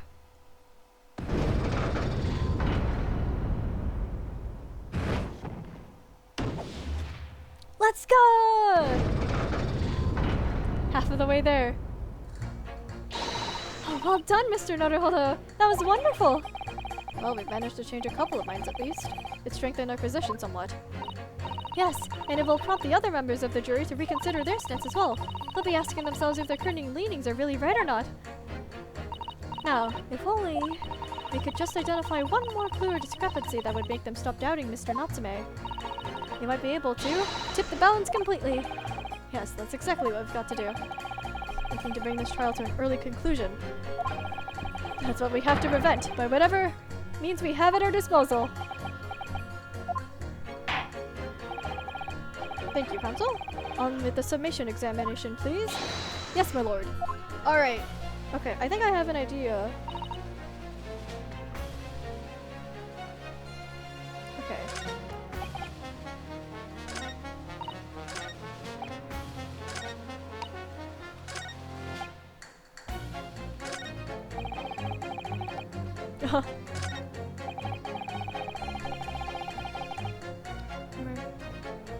Hang on, let me check the map. On Street, Calabash Road. Okay. Let's hit. Wait, no. Wait, no, yeah, that's right. Let's hit this guy. Objection! There we go! These two statements are clearly at odds with one another. At odds, Counsel? Explain yourself. Please, don't point! It wasn't me, I swear! Huh? What? I just want to get this done and dusted! Well, juror number 3? Oh, me, sir? What? What do you mean? Juror number 5's words just now are extremely significant. Let's take a moment to consider the implications of what's been said of our map at the local area. On the day in question, Mr. Natsume visited this bookshop to purchase a number of secondhand books. And on the same day, we now know that there were works being carried out on Merchant Street, making it impassable. Which means that the defendant's road home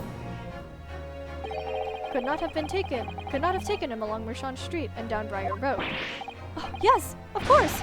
What do you think, sir? Well, yes, you can't argue with that, really, can you? You must have had a good 2 yards or more of the pavement up. Every gentleman and gentlewoman that came along had to turn back and go the other way. Let's go! So, the only conclusion is this. The defendant must have taken the longer route home back to his lodgings. Yes, I suppose he must have. I suppose that might be right, eh? Juror number 3, you said the following. The man wouldn't have gone around the house on his way back from the bookshop. But, we see now that he had no choice. Yes! My lord, Mr. Judge, sir, if I may? Yes? I don't think in all good conscience that I can say the man's guilt now. Yes, I'd like to see this trial continue so we can get to the bottom of what really happened. Let's go! Half and half. What about you, sir?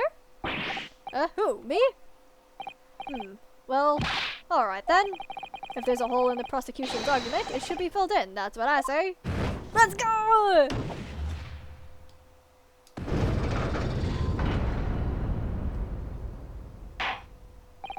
Well, that summation examination has concluded with a rather large shift in opinion. The ayes 2, the nodes 4. So the nodes have it. Not guilty, they say.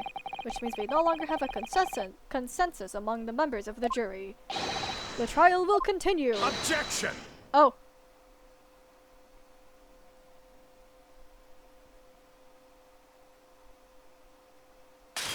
Oh! Could it seem churlish of me to drink from my hallowed chalice moments after raising an objection? Only to crush it in disgust.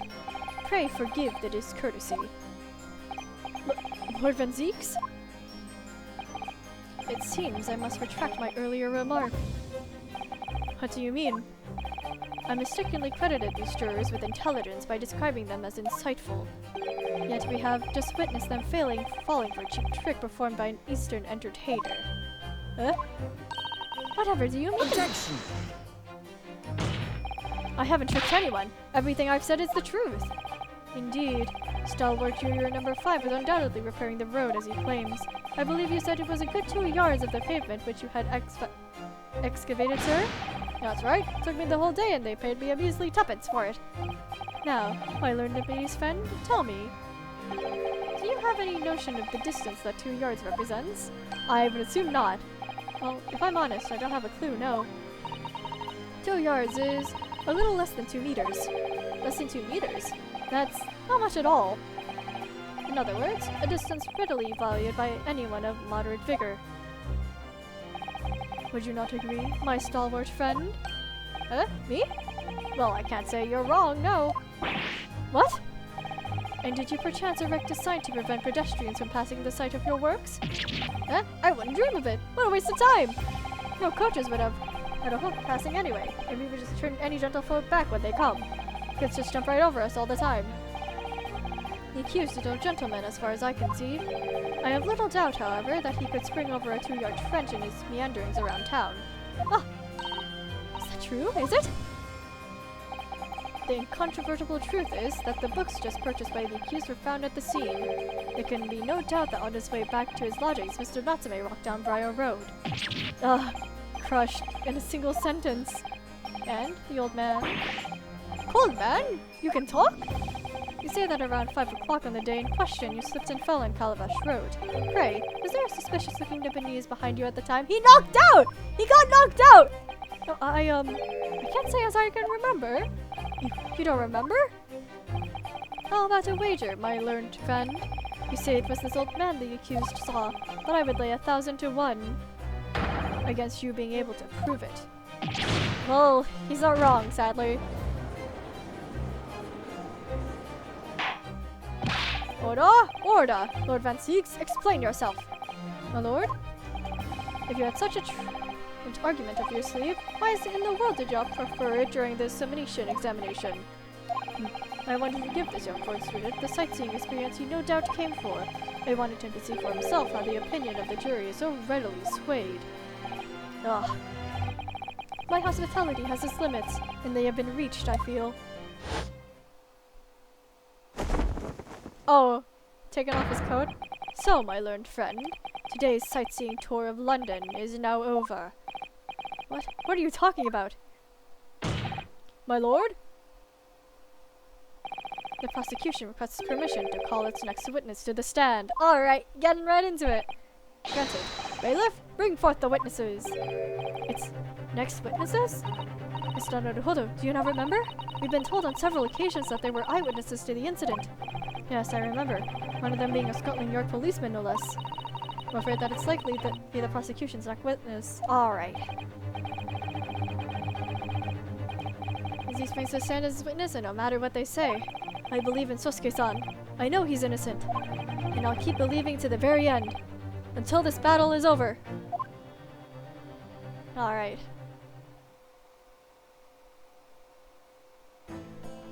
Oh! Witnesses, please state your names and occupations for the court. Oh!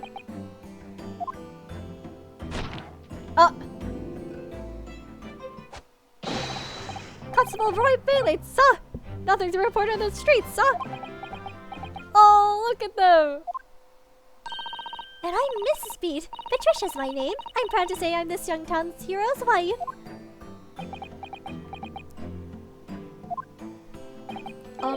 What's the story here? Well, in truth, we've not been married long. In fact, we celebrated our first anniversary only the other day. Oh, this poor guy's asleep. No, it was your husband I was asking about. He seems tired. Hardly surprising. Whilst being an honorable occupation, patrolling the beat is the most demanding work in the world. Oh, really? I'm sure I've heard that before, actually. Indeed. Apart from rare days off, our gallant officers trudge some 20 miles a day, you know. They patrol boarding houses, pubs, collect taxes, survey the streets, check the meters are reading true, and they're responsible for keeping the streets clean and lighting and extinguishing our street lights. There are a number of items on that list that don't sound much like policing duties at all. I wouldn't be falling asleep at my feet. I'd have collapsed a long time ago. Yep. But it goes without saying that a policeman's primary duty is the apprehension of criminals. Even when he's off duty, a constable is expected to investigate and resolve any crimes on his beat. For the Lord London Bobby is a man of honor. This guy is fast asleep. And a man of slumber. On the day in question, this man and his wife were walking down Briar Road in the opposite direction, and they witnessed the incident as it occurred. Is that not correct, Mr. and Mrs. Beat? That's right, sir. Isn't it, Rolly? This guy is half asleep. Got some more beats, huh? Another road to pour it on the streets, huh? What a great witness he's going to be. Alright. Very good. I'd like to hear your formal testimonies now, please. You will tell the court exactly what you saw on the afternoon of the incident. Yes, sir! I don't think my guy is gonna be awake for long. Okay, I can, okay. So, this is gonna have to wait till next time. I can feel my throat gripping at the last threads of life. So, while I can, I am going to bid you guys good night, and thank you for watching stream. Thank you guys for stopping by. If you'd like, come join the Discord server. We have fun here, we swear. If you want to see my art or other people's art, come look at my Twitter. Although Twitter is not gonna last very long, so go follow my Tumblr instead. If you want to see past streams, come look at the YouTubes. But that's all I've got for you guys tonight. My throat's gonna die now. I'll see you guys later. Have a good night.